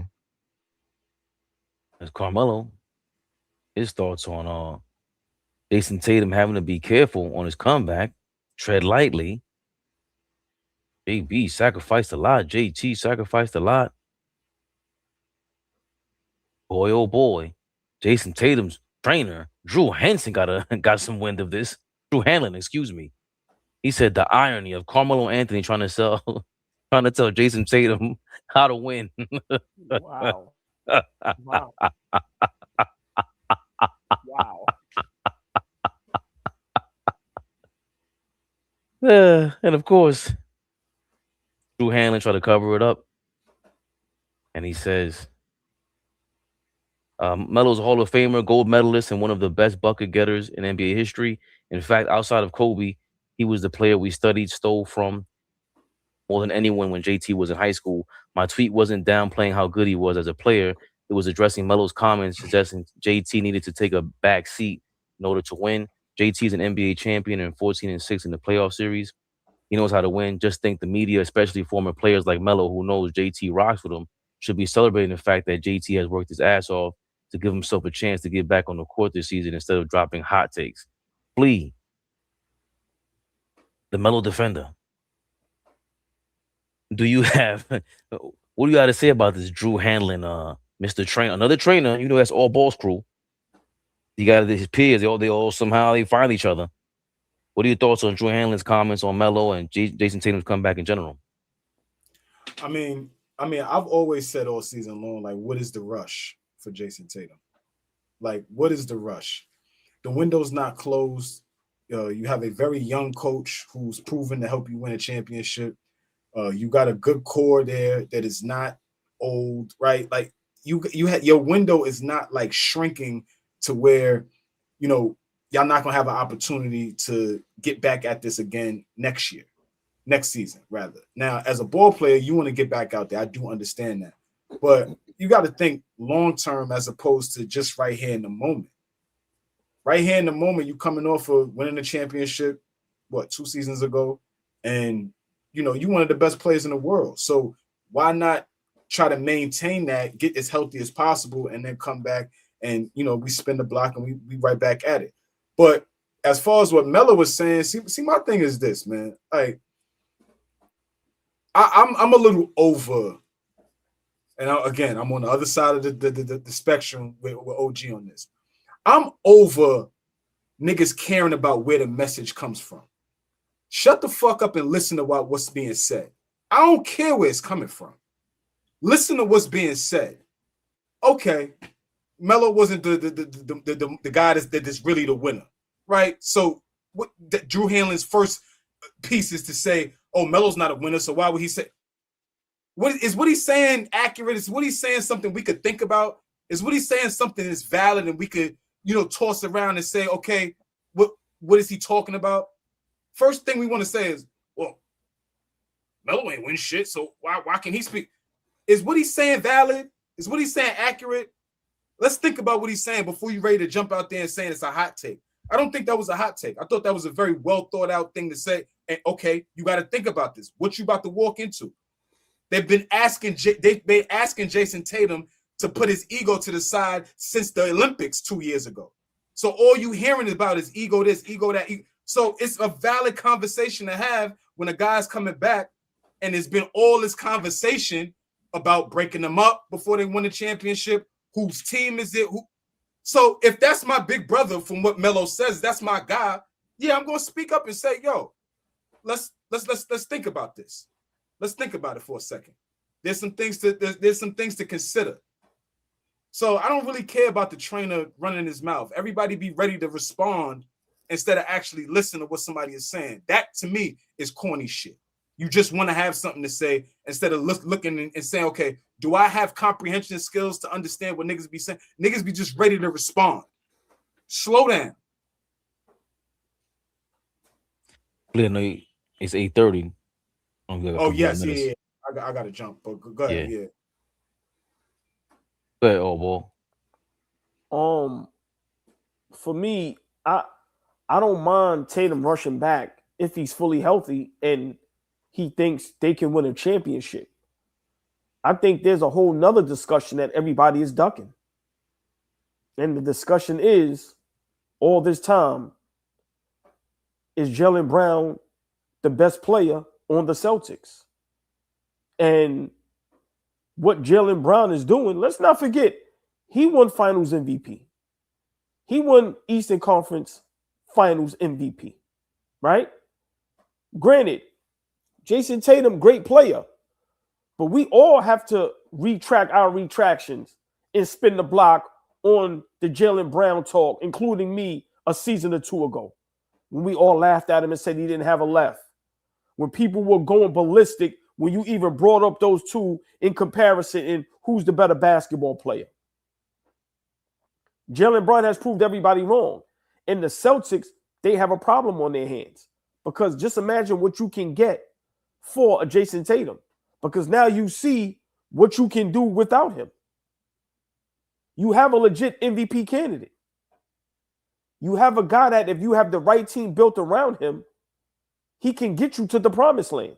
So for me, I understand what Melo was saying. Melo isn't wrong, right? And like I said, if JT wants to come back and he's healthy and he thinks they can win a championship, I'm fine with that. But why are we ducking the real conversation?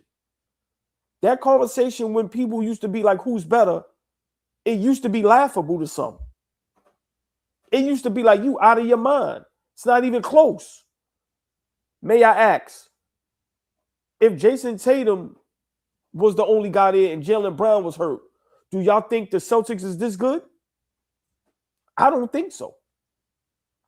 I don't think so. So for me, the Celtics, they have a good problem on their hands. And I'm going to be honest, Tatum is coming back because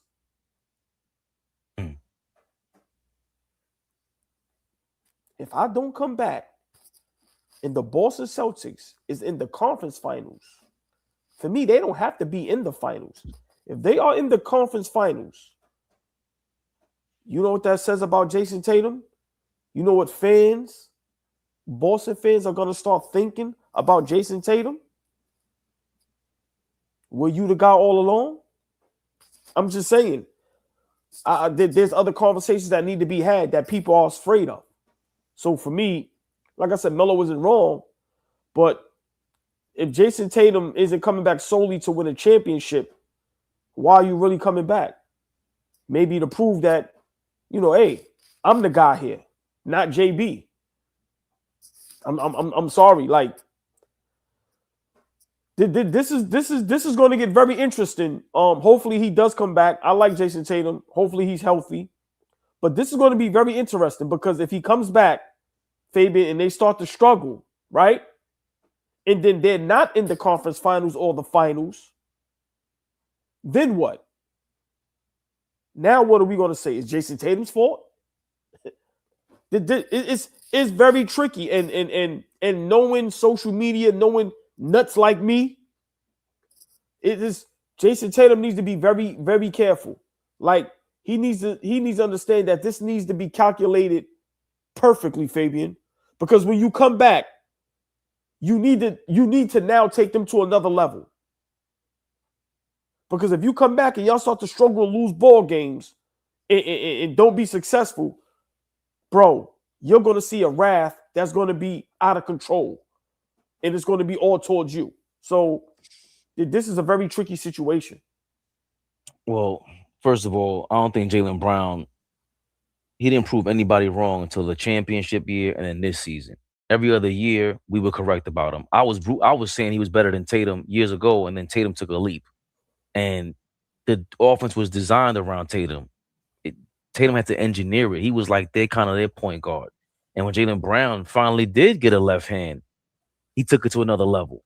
So, yes, if he can't get that bet back. If I bet they were going to lose because of that left hand, they lost. They didn't make the finals. Now, since then, he's won, got the finals MVP.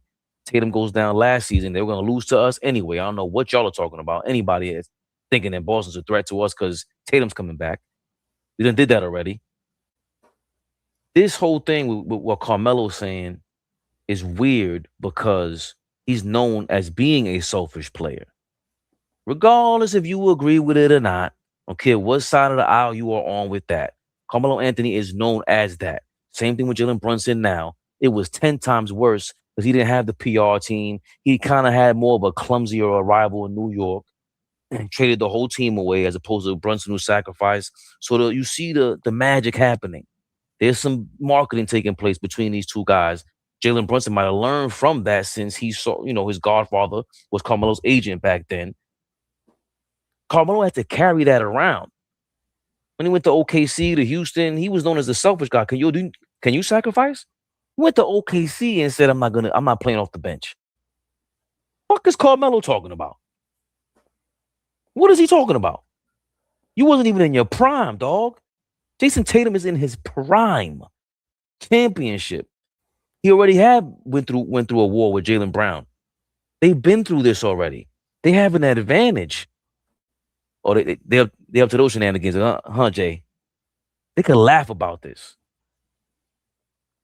This is good. If I'm a Boston Celtics fan, I'm worried only because I don't know what people are thinking. Maybe the young guys don't understand this. We have to remind them again. Grant Hill was a cautionary tale about 25 years ago when he tore his damn ankle off on that court with the Detroit Pistons. It cost him with the Orlando Magic. He had surgery and had some graft infection, staph infection, and he couldn't get back on the court and be the same Grant Hill. But he was a super duper star, a bigger star than Jason Tatum, Jaylen Brown, and these dudes. Grant Hill was out of this world. For all you young buckaroos that do not know. And because of that, the Spurs sat Tim Duncan down in the playoffs when he got hurt. Dallas sat Dirk down when he got hurt 2, 3, 4 years later after that Grant Hill injury. So this is something that is new where KD and these guys come back from injury. Jason Tatum coming back is no longer worrisome because we've seen so many players come back at 37 years old. So if I'm a Celtics fan, you're definitely watching to see how this guy looks the first 2-3 weeks. And if he's anywhere near MVP caliber in a month from now on ball, it ain't gonna be no what everybody's thinking. I think Tatum is gonna make this game easier for Brown. He gets Brown easier shots. He was a Finals MVP because Tatum was in there giving him the ball. Tatum had a terrible Finals and they still won. This is the dynamic duo they're trying to break up in the media and all that. The trainer, you out of pocket, bro.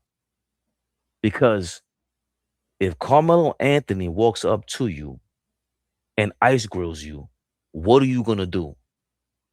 I'm sorry, Melo. My bad. I ain't mean it like that. There was no reason for that. Like that was a jab, bro. That was, and picture this. Bro, you train these dudes because they're legends. Carmelo Anthony's a legend at the end of the day. This guy's out of pocket, all ball. Out of pocket. You train. I agree with that. You make a living because they exist. Same thing with this channel. We're trying to make a living because these guys exist. They're the monsters. When you start talking like that, and we talk like that sometimes, we could do that. I don't train them. I'm not a peer of theirs like that. You too close to that fire to be talking like that. Unless you gangster like that. Unless you gangster like that, Drew Hanlon, I take back everything I said. But it doesn't sound like you are. But that was the only thing I didn't like about that comment from the trainer. It was a funny moment. We could react to it. But I just found it funny Carmelo would even try to comment like this about Tatum when Tatum's been he pulled through with a superstar guy that they thought should replace him earlier on. He was with trade rumors with him.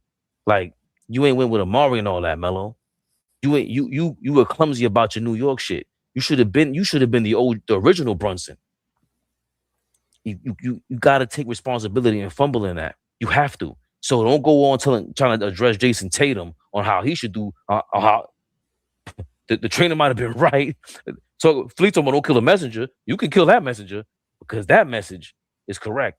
I don't think you really have any jurisdiction on how to tell Tatum how to win, bro. You've been here, done that.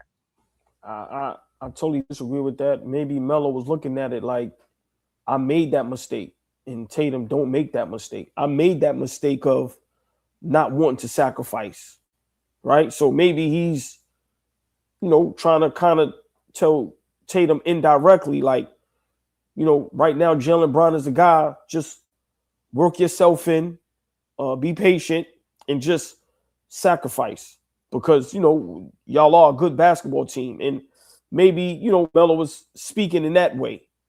Just basically because Melo can give Tatum advice on, if you don't sacrifice, if you are selfish, you don't win. So I agree. That's my problem. He didn't say that. No, and that's I know why. that. I And he didn't say that. And he's smooth. And by the way, him Melo being the same Melo on Channel 4 and him on his show to me is dope. He looks the same every way. He's not, like you always say, he's not weird. He's not corny. I don't mind listening to him. I don't mind. I would love to talk to him. I would love to talk to him because we could have this back and forth, I feel like, and be respectful. Yeah, I mean, but the trainer is, I agree, the trainer is 100% out of pocket. I don't even know what was the purpose of him saying that because Melo didn't say anything disrespectful about Jason Tatum. So I get sometimes defending your guy if they're disrespected. Melo didn't say anything disrespectful about Jason Tatum. So for me, the trainer is way out of line. At the end of the day, maybe his account got hacked because I didn't even see what was the cause for that. But I have no problem with what Melo said because remember, he was Jaylen Brown and he was Jason Tatum, the guy. He was the guy. So he can speak from that standpoint. And then he was the guy that, people feel didn't make the sacrifice, right? Like you said, OKC, not in your prime, saying I'm not coming off the bench. So, it's a tricky situation. I just think the Celtics, they have a great problem on their hands, and eventually they're gonna have to address it. Like, hey, we're here to win multiple championships, right? But if we have two guys that's taking up most of the salary cap, right? How are we going to compete every year? Because that's what Boston is about, right? Competing every year for a championship. And it's like, on the other hand, okay, Jaylen Brown can do this, then maybe. So that's what I'm saying, bro. It's the wrong conversations being had. Yes. It certainly is, because you want to compare that to our situation right now with the Knicks. Their number 2 guy stepped up to be an MVP, dude. So your concern as a fan is that your number 1 guy's coming back and they're gonna be beefing with each other about how to win. Who wants to lead them to the championship? That's their concern. AllBall. Hey, Cat. Hey, Brunson. You mind taking a page out of their book? Please go fight and be who's the number 1 guy. That's what we want to see. That's what I want to argue about, AllBall. This is you don't have to worry about your top 2 guys being competitive at that level. Yeah, if I'm a Celtics fan, I'm ecstatic. Oh, right on cue.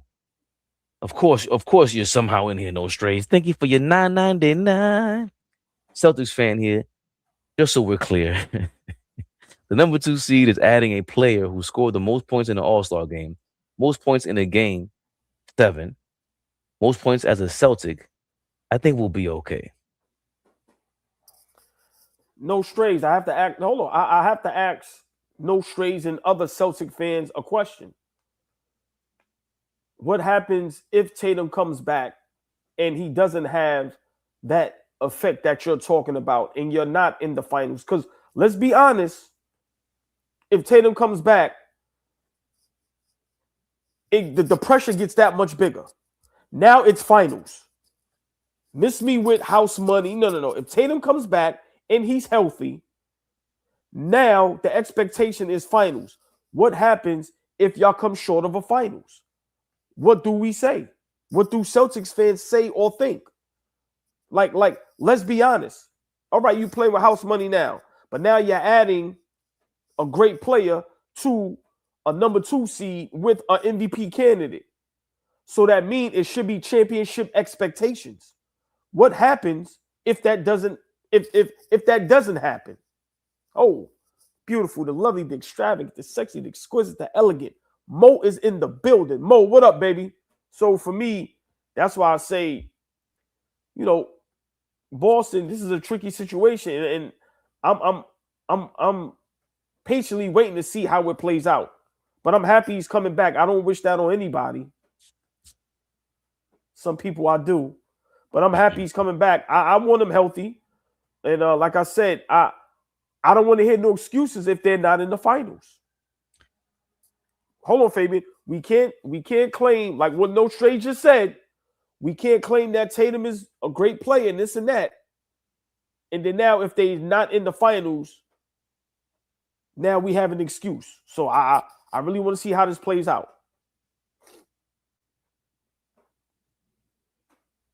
He already copped out. AllBall. I know. He already copped out. This is a gap year, remember? He went from, remember, AllBall's the hypocrite, flip-flopper, inconsistent.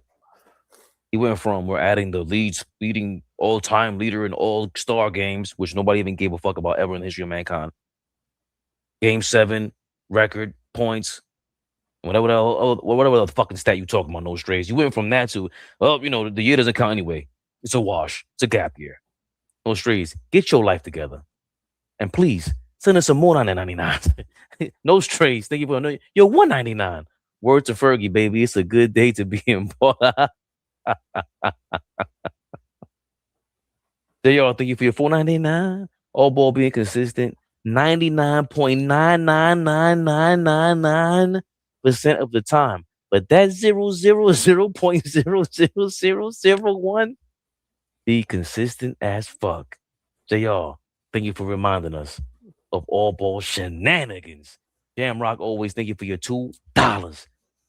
Rev didn't cost us the game. OG and Mikal Bridges going 12 for 34 did. Real quick, we didn't go crazy on this, but I'm gonna say I would love to have seen Mo Diawara in that game. Of course, we would love. I don't even know how you can ask Cat to not foul. But I would have loved to have seen Jaylen Brunson do with Josh Hart at the end of the game with Cat in the first quarter and establish something all ball. Well, do you have 5-10 minutes?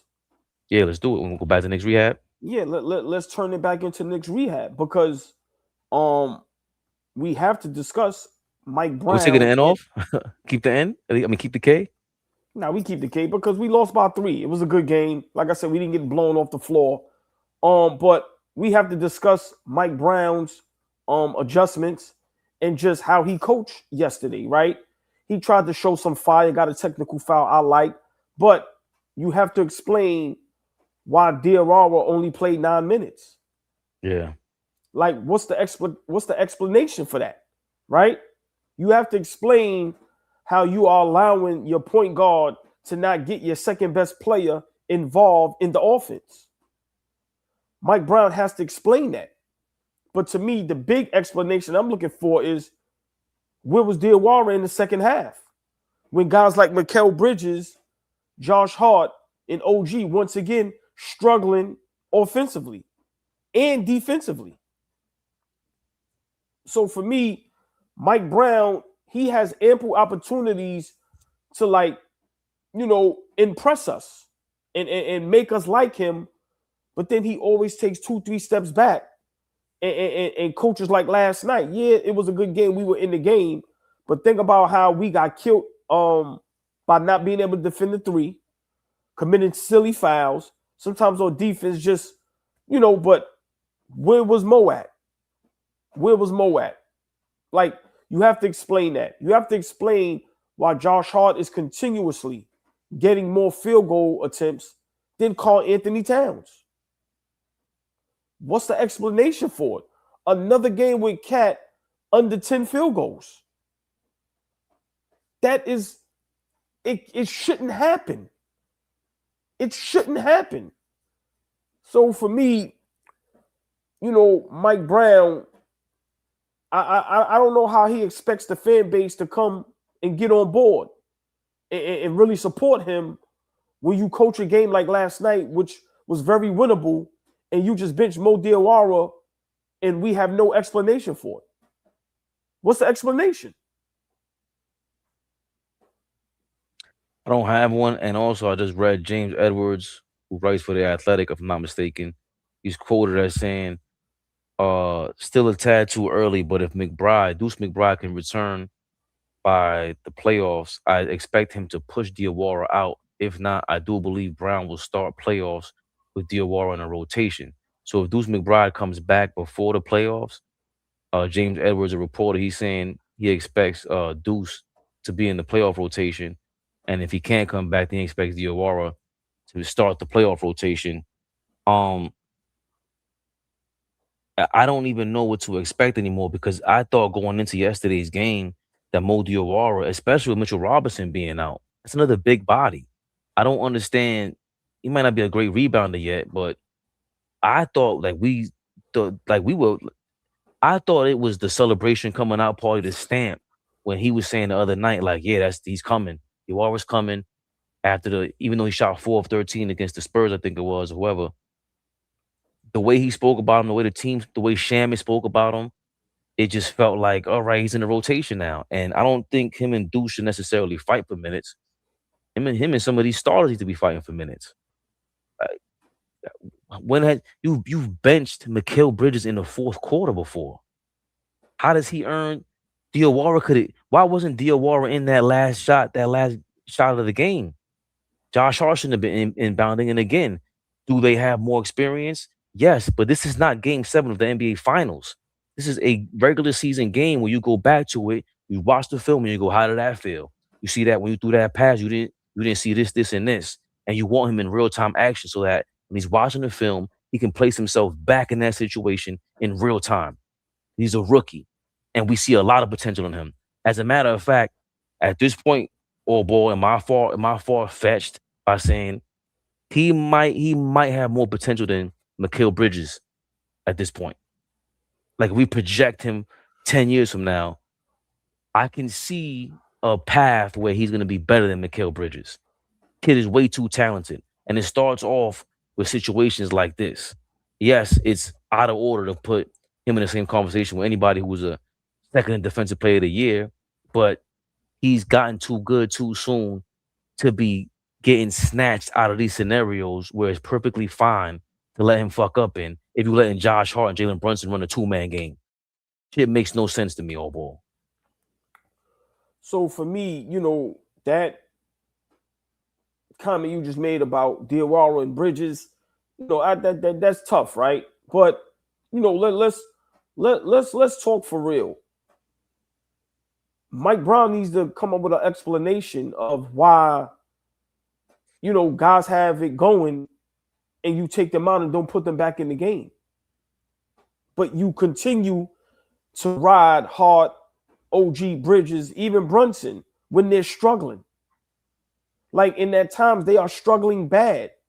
There are times for I don't know how long, it could be like a whole quarter, but it could be a span of so many minutes where you literally get nothing from Bridges and OG on both ends of the floor. And then Diawara comes in the game, gives great energy, plays solid defense, hits a couple buckets, and you don't ride that wave. Once again, what we did in the third quarter yesterday, we totally went away from that in the fourth quarter. That has something to do with coaching. So for me, Mike Brown, and I said this about Tibbs, and I'm saying it now about Mike Brown.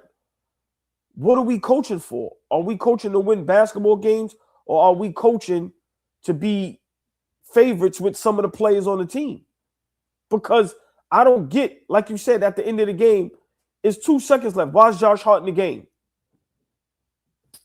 Why is he in the game? He's not an offensive threat.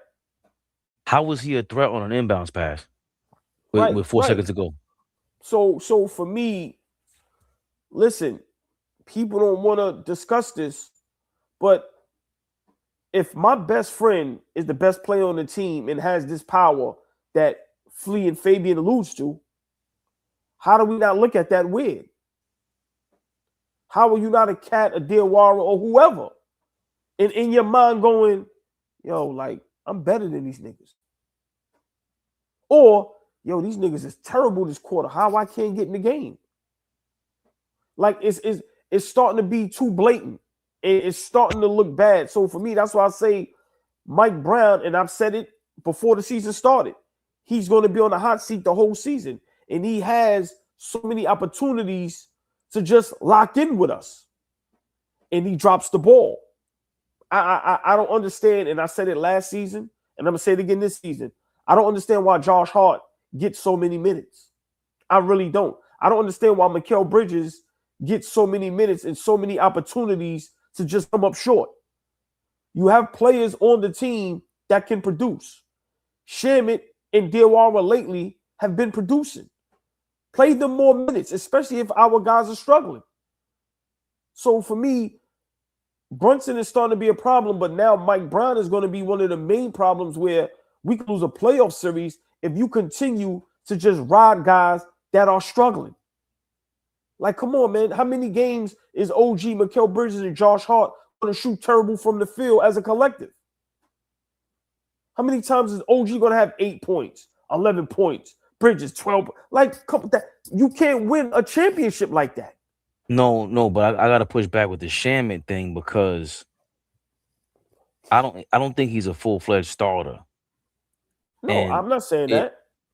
Right, but it's hard to just should he come in earlier for Bridges and see if we get a spark off of him and Bridges can't get it going? Like at this point, you can tell if Bridges, Flea called this from last season. Bridges is doing too much of if I can't get it going on the offense, I'm not playing defense like that. So if you can see that from the first quarter, bench his ass and put in Shamit. And with Diawara and OG, I think even with OG, sometimes you can see he ain't got it right now. He's not moving a certain way. And it's easy to replace him with Diawara sometimes or look for those moments. And I think that's what we're looking for, where it's like, if that happens, why are you pulling them off the court so fast? I thought you had like a minutes mark for all these guys. And if you do have a minutes mark, what is Diawara's minutes mark? He didn't come back in the second half That was insane. Even with Shaman, if it wasn't for Shaman's third quarter, what the hell would that game have been? Shaman's third quarter and Diora's first quarter saved the game yesterday. And These are you role went away players. from that. And you totally went away from that. And then your point guard totally went away from that. That's what I'm saying. If we're going to win a championship, how do you go away from what's winning? Those guys on the court, we were playing winning style basketball. And it took an all-ball prayer at the beginning to get answered at halftime for Josh Hart to have to sit on the bench. Bro, how it was truly divine intervention that Josh Hart hurt his back. He couldn't get back in. Then you think about putting in Shaman. How much more of a calling do you need? That's OKC champions. I put Shaman in there, got a little roughed up. He put a little spark in our shit. We need guys that give us a spark. We need guys that are gonna muck the game up, as Flea says. Diawara had that. The rookie put some. Isn't this Jaylen Williams' third year? I don't know. Yeah, because they finished back-to-back years with the first seeds, and the first year was because he was there with Chet, and last year they got the finals. So this is his third season. So they want to chip his second season. They don't get that unless he gets playing time. I'm not saying Mo Diawara is Jaylen Williams at this point, but he didn't get to be Jaylen Williams by not playing and getting inconsistent minutes. The only reason why Jaylen Williams gets inconsistent minutes is because he's hurt. This is a very frustrating thing, along with trying to get Cat and Brunson on point together. If you can't even get the rotations down and you're not assertive about that, I could see why Cat and Brunson aren't going to be assertive with each other either, AllBall. Listen, we could continue to blame Mike Brown, which at times he deserves blame, but these guys got to start figuring it out on the court, man. Like, seriously. And, Brunson being our guy, he got to start being accountable more. Like, they got to start figuring it out, Fabian. Like, seriously. Like, Brunson, y'all have to understand Josh Hart shouldn't be part of the offense. Yeah, in transition, if he's cutting to the basket, but allowing him to dribble and make plays, like, come on, man. But he should just come off the bench. Come off the bench. You're not a starter. How are you a starter? How? If we're telling you we need to see you in transition when you have the second unit in there. I'm not saying you're ineffective against the first unit. They're literally putting the center on you with Wemby. They're treating you like they treat Gobert on offense or anybody who can't shoot. So if they're doing that to you and we have to scheme for that and you have to talk to Josh Hart to put the ball on the floor, how are you a starter? You have to be he's a great rebounder, but you don't average 15 rebounds a game to earn that starter slot. You don't have starter skills. You just don't. You're shaky with your skills. You don't get 10 rebounds a game. You don't get 10 assists a game. You don't get 15 points a game. You don't average a triple-double. You have shaky skills. So I totally agree with you. He got to come off the bench. Yeah. I mean, at this point, it's the playoffs is almost here. And, these lineups and these adjustments that Mike Brown is going to have to make, we're going to see. But for us, we literally going to have to play perfect basketball to continue to be successful. Like you see, it's no days off with us, bro. It's none. Brunson isn't playing at an MVP level. Cat isn't playing at an MVP level. So at this point, like, we have to play perfect basketball. Like, seriously. Like, for us to still be talking about improving to a team that's been together now for a few years is insane. Is insane. So it's time to put up or shut up. Like I said, all these games count. So we got to figure it out, man. But you got to start putting a lot of the blame, a lot of the onus on the best players on the team. Sorry. I don't know if I read these super chats, but I'll read them again. Samuel, thank you for your $4.99. Josh Hart is out next game due to a back contusion. Brunson is forced now to have to rely on other players your Warrior Cat, and it could be awesome. APAP, thank you for your $5. This goes back to David Starr. He's always trying to push the small market team. Great show. Oh, David Stern. Thank you, APAP. Jamrock, thank you for your $2. Refs didn't cost us this game. OG and Mikal Bridges going 12-34 did. Oh, I did read those. And oh yeah, this one I don't think. Glad you, JMNYC. Thank you for your $19.99. Glad you guys touched on this again. It's been bothering me all day. Not just no second and a half Mo, but the way they iced out Cat. Like even Alvarado looked them off. That shit is on the coach. No structure. It's definitely a combination. But to me, AllBall, the last straw with Brunson for me is like, yo, dog. I swear to God, AllBall, when I seen that shit, that he ran some 2-man game with Josh Hart, yo, dog. Bruh, I can't defend you. Have I not been saying, right? Have I not been saying that Josh Hart doesn't pass the ball to Karl Anthony Towns? Yeah. I've been telling everybody, pay attention. I watched Josh Hart tell Cat, get in the post. And when Cat attempted to get in the post, Josh Hart dribbled away from him and threw a cross-court pass to Mikal Bridges. I watched Jaylen Brunson night in and night out just not give the ball to Cat. It's getting out of control. Freezing out Cat is getting out of control. Now, granted, when he gets the ball at times, yeah, he does look clumsy. But you cannot not give him the ball. Because everybody looks clumsy when they get the ball. Do y'all see Mikal Bridges when he tries to get his own shot? Do y'all see OG after 2-3 dribbles, he's guaranteed to fall? Don't get me started on Josh Hart with the ball. You can put a bet up, it's going to be a turnover. So, and that's the same guy he had a 2-man game with yesterday. And I'm going to cut you off, AllBall. But the reason why I say that's important is because that means now you got film with Josh Hart on what to do and what not to do in a situation with him. You need more film and experience with Cat on what to do and what not to do. And again, I think you said it yesterday.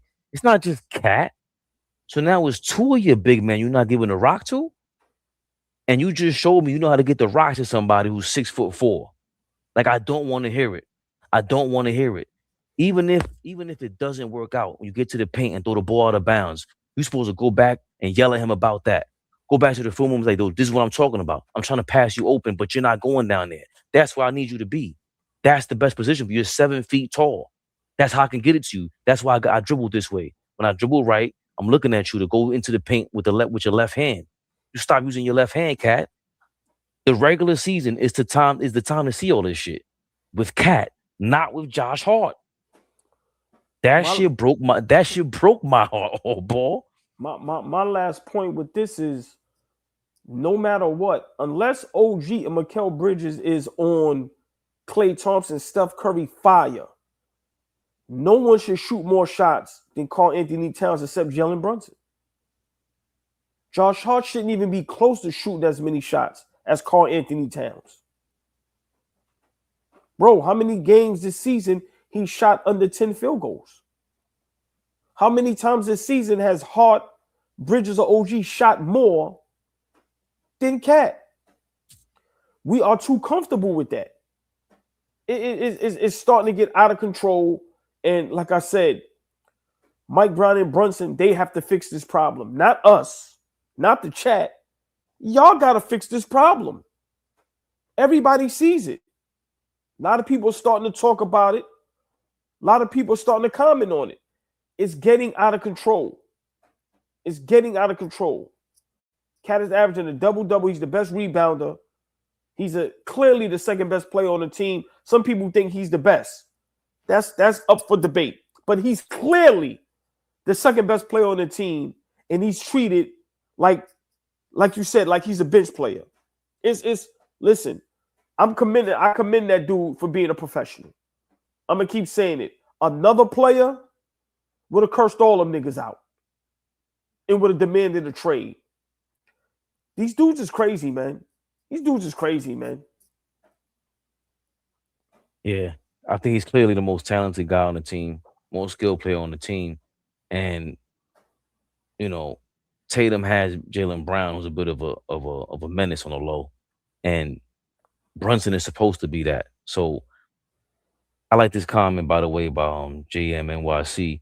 Every time they leave Hart open to take the wide open shot, he gets scared and looks around the pass awkwardly. It's how he gets so many turnovers early in the game. He'd rather pass to JB and Mikal Bridges, and that's my problem. You don't even have the confidence to be a starter. You don't even have the confidence to be a starter. But Fabian, it ain't even about being a confidence. You're just not a starter. That's just the fact of the matter. Now, is he starting because, maybe our guys can't stay healthy, a la, Mitchell Robinson, right? But I listen, I don't get it, man. I don't get it. I told you, I'm bringing Bridges and Hart off the bench at this point, bro. I'm sorry. Like, if you dudes are not going to play a great first half, coming out the second half, you guys will be coming off the bench. Like somebody got to be tough with these guys, man. Like, Tibbs gave too much leeway, and Mike Brown is too soft. These guys are not that good to be acting how they act. Bro, enough is enough, man. Enough is enough. If we're going to win, this is why teams struggle. This is why a lot of teams don't win championships. All the teams past that won championships, the whole organization understood who's the second best player. Denver understood Jamal Murray is the second best player. OKC understands Williams, Chet, either one, however you want to go. They understand that, bro. They're never going to disrespect them like that. You can go back to however far you want to go back. Coaching staffs, organizations, and the teams understand who's the second best player. For some reason, we don't understand that. Josh Hart is now our second best player. He might as well be. He gets the playing time. He gets the field goals. He gets the ball. How are we expected to win with Josh Hart being our second best player? That's what the narrative might as well be now. Because that's the only person JB wants to pass to. He handles the ball. Josh Hart runs the offense. He does what he wants out there. Nobody complains about him but me at times. I've been complaining about him for over 2 years. Nobody complains about his low basketball IQ. Nobody complains about him turning the ball over. Nobody complains about him bad shot after bad shot after bad. Nobody. Because he's our hustle guy. For one great thing he does 5 bad things. Enough is enough. If you don't have a pecking order and don't understand, how are you going to be successful? How are we going to be successful if Josh Hart has the confidence to think that he's more important than Karl Anthony Towns? The proof is in the pudding, Fabian. On the floor, he thinks he's more important than Cat. Come on, bro. Come on, enough is enough. Enough is enough. And I'll leave you with this. What are we, 7 games behind Detroit? Oh, 6.5. Well, 8 games in the loss column. How many games we behind Boston? 1.5. Are they playing tonight? Because the Pistons are getting... They must not be playing. Remember, Boston plays tomorrow, I guess. They play the Mavericks. But the Pistons, Wemby's putting up 38 points and like 12 rebounds. He's destroying them. Oh. Brooklyn point guard 102. Thank you for your $10. Cat has to be either the number 1 or number 2 option every night. They smoking if they believe they winning anything if Towns don't put up at least 15 or more shots a game, bottom line. Just 100% at this agree. point. But at this point, we already talked about him being soft, whatever it is. He got to hit the fan because, what did Josh Hart say that day when he said, "I don't want to hear about that. Just get a rebound or post up." Yeah, or defend. He said something slick. Said something slick. And I think you need a public fight about that. I think you're sugarfooting around what it is. Because if Cat doesn't know how to get in position, just talk about it, man. I don't see what's wrong with just saying, I can't force feed him. Because Brunson, at some point, you're going to have to admit and say out loud, I'm not a traditional point guard. But yesterday I showed some flashes, and I want to be able to get him Cat involved like that and see how we could turn this thing up. Because Flea has been saying this, and I forgot to admit it in front of him. Don't tell him I said this.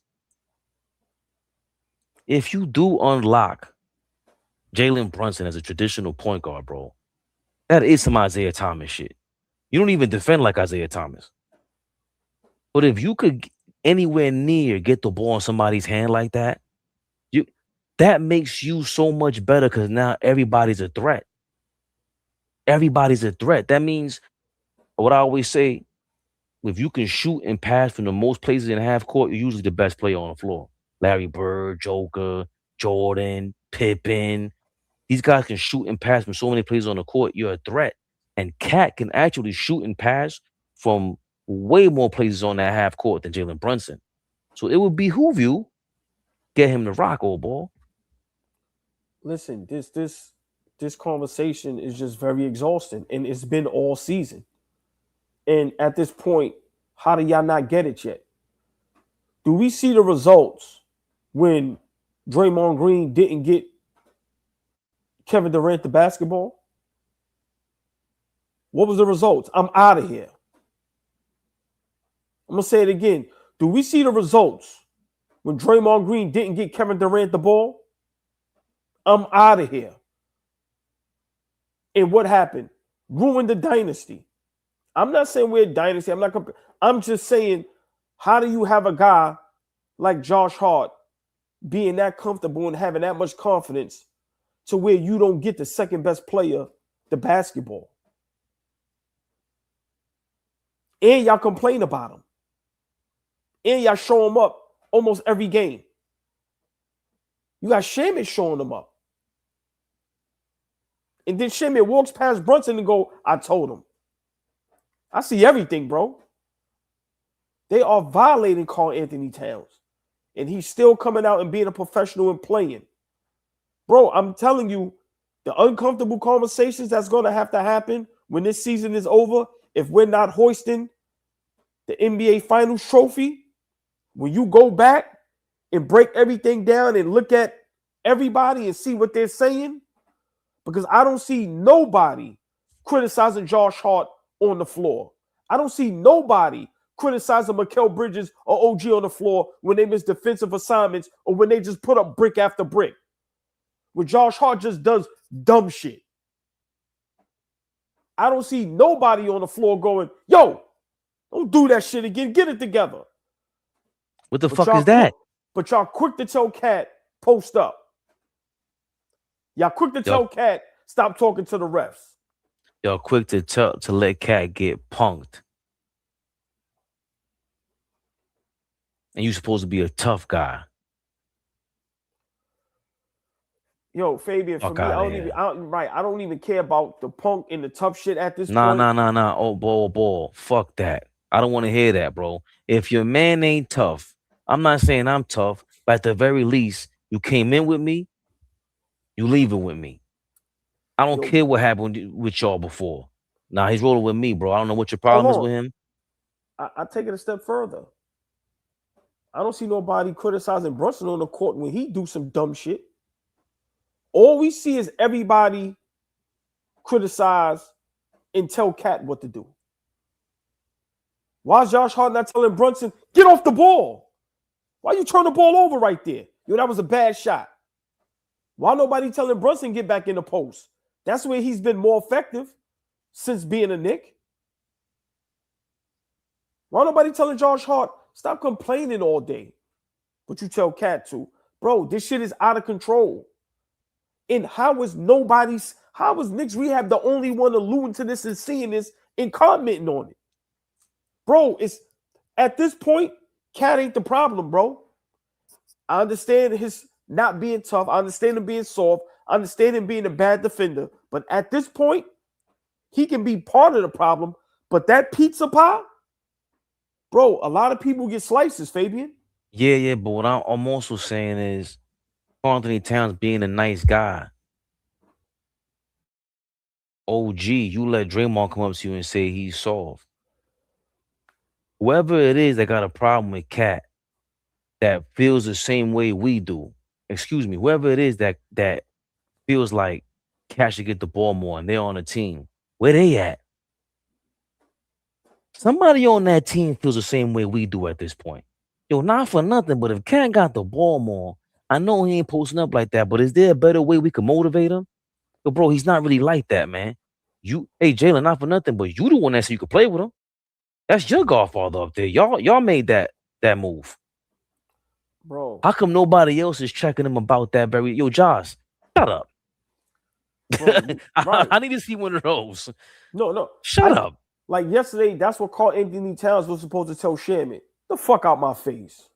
You're too nice, man. But somebody should do it for him. There's no enforcer for him, man. Yo, you can't tell me someone on the bench or on the court when Jaylen Brunson just does something crazy doesn't say, what in the fuck was that? But we quick to address it with Cat. Keep the same energy with everybody. After a while, it comes off as bullying. It just does. Yeah, yes. It just does. Yes, and exactly. After a while, the kid that's being bullied, what happens? Back against the wall. He goes berserk. Bro, y'all are out of control with this. It's just, I'm tired of seeing it, Fabian. I'm tired of seeing it, bro. I'm tired of seeing it. LB so wavy. This is how I'm gonna end this, brother.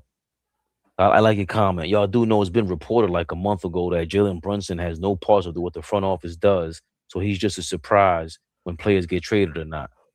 Cool. But guess what? You're the face of the organization. Your godfather runs the place. It doesn't matter what you report. Your father's on the bench. It doesn't matter what you report. I knew he was surprised by the Dante trade. I knew this, but that means they asked you if you wanted Cat. The original trade was Randall and Mitchell Robinson. We couldn't get it done, but you wanted Cat, all NBA player. You co-sign all this shit. You're the face, bro. We make fun of LeBron because he takes over every team the same exact way. Les GM picks his own coaches. We do the same thing with LeBron. We can't be hypocrites with our guy. Can't do it. Bro, we watch guys criticize Cat on the court that are not better than him. And you can't criticize me and you're just as bad as me on defense, just as bad as me as far as complaining to the refs. Tell me where that makes sense. Yo, all right. I'm thinking about it like I'm on the bench. I'm Cat. Josh Hart said some fly shit to me. Let's say I'm pissed. Somebody elbow me.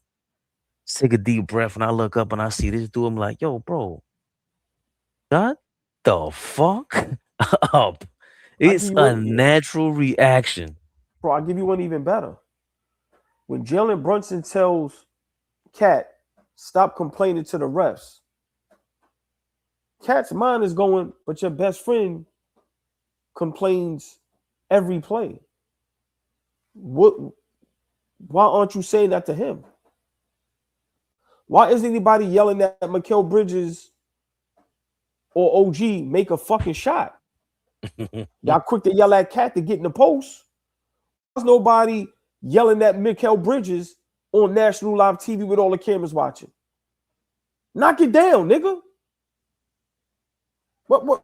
So for me, like I said, man, this shit is out of control and people are afraid to talk about this, but we're not. We're not. And like I said, these are the real conversations. And this is what's holding us back from winning the championship. Because Josh Hart said something a while ago about guys having their own hidden agendas. You looking like you have one, bro. Everybody looks like they have one. And you know what that agenda is? Don't give Cat the ball. We don't fuck with him. Come on, man. Bro, this shit is insane, dog. It's many reasons why we won't win a title this year. And one of the reasons is the way y'all treating Cat. Y'all not holding each other accountable. And great leaders, great players, they hold everybody accountable, whether it's their friend or not. Yo, Josh Hart, you my guy. Stop doing that dumb shit. Mikal Bridges, you my guy. Knock down a fucking shot. Come on, man. Enough is enough. Enough is enough. We'll end it with this. Brooke and PG, thanks again for your $5. He said, my fault. Also meant to give y'all flowers. Best Knicks channel on YouTube to me. Keep grinding, fellas. Brooke, you know how much that means to us. We love it. We love talking to y'all. We are lunatics. Yes, we are. We shall be back tomorrow. Oh, is it a game? Yeah, we play. Denver. Hold on. But tomorrow Denver, I'm gonna go live at 3:00. We're gonna do some reactions. We play at Denver at home. That's a 9:00 game tomorrow night. So we 9 o'clock for you? Yeah. Yep. Holy shit. That's a 9:00 game tomorrow. So we could probably go live tomorrow before the game. Maybe to break down and you know what I'm saying? And then react to it, I guess, Saturday. But everybody in the chat before we go, AllBall reactions. Look out for the notifications.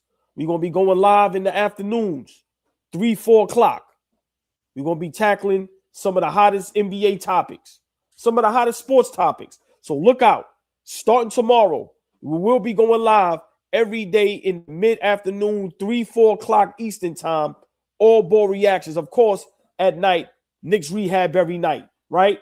But we're going to be going live twice a day, y'all, with your guy, the maniac, the nut, Mr. Inconsistency, Mr. I don't give a fuck about nothing but the chat in the New York Knicks. Everybody else, go to hell. Yeah. with gasoline draws on. Yeah. AllBall reactions. Every day, 3-4 o'clock. We in the field. I get up twice a day live. Playing with y'all. Is Flea gonna be there? Hell to the no. He may be there in spirit. He may have a phone conversation. May drop by in there. You never know. But anywhere else, we are not going live play-by-play tomorrow. I don't think we are. It's Friday night. Yeah. Like I said, tomorrow night, I guess we do Knicks rehab, maybe 8 to 9. I mean, for me, even if we do maybe 8 to maybe the first half of the game, I mean, we'll figure it out, but we'll definitely go before the game to maybe break down and talk about some things the Knicks may need to do to win the basketball game. But we'll see what up. But we'll definitely see y'all tomorrow for sure. Definitely. Could have been anywhere else. Thank you, folks. Enjoy your evening. AllBall TV. They scared, but I'm not. They don't like comentario. Y suscribe.